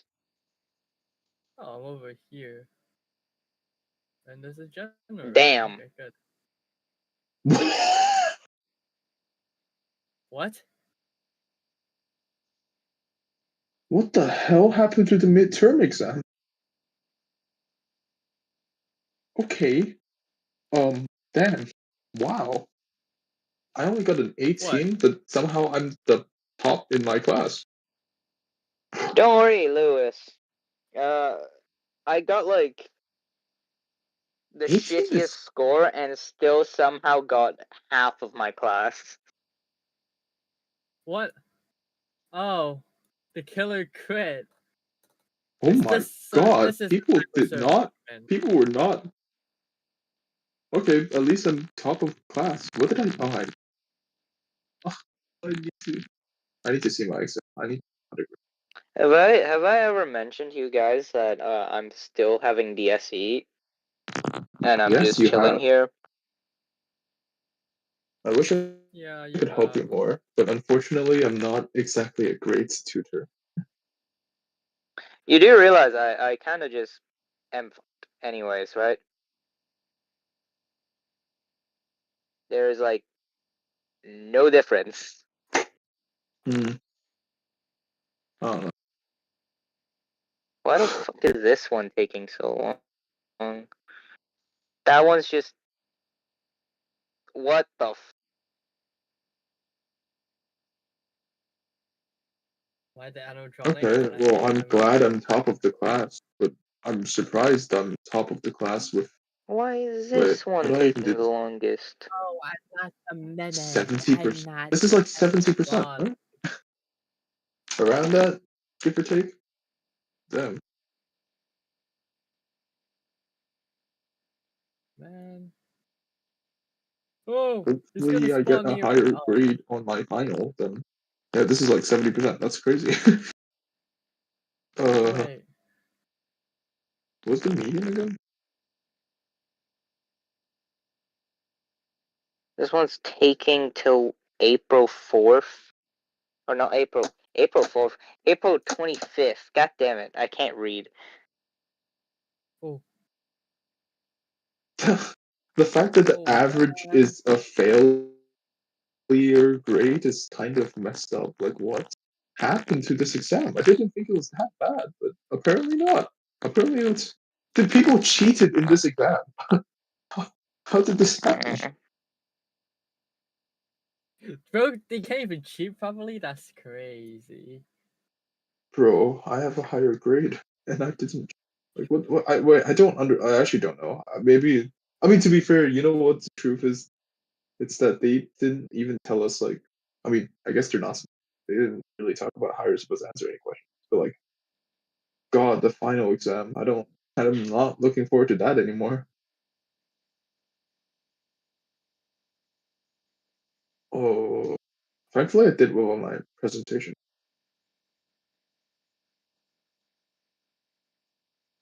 Huh.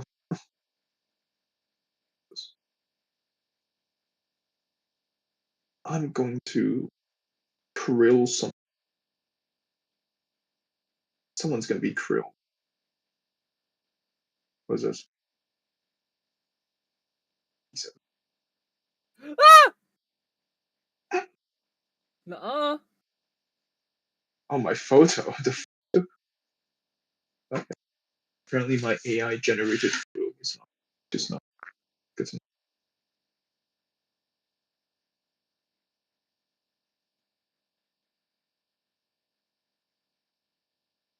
Yeah, it's still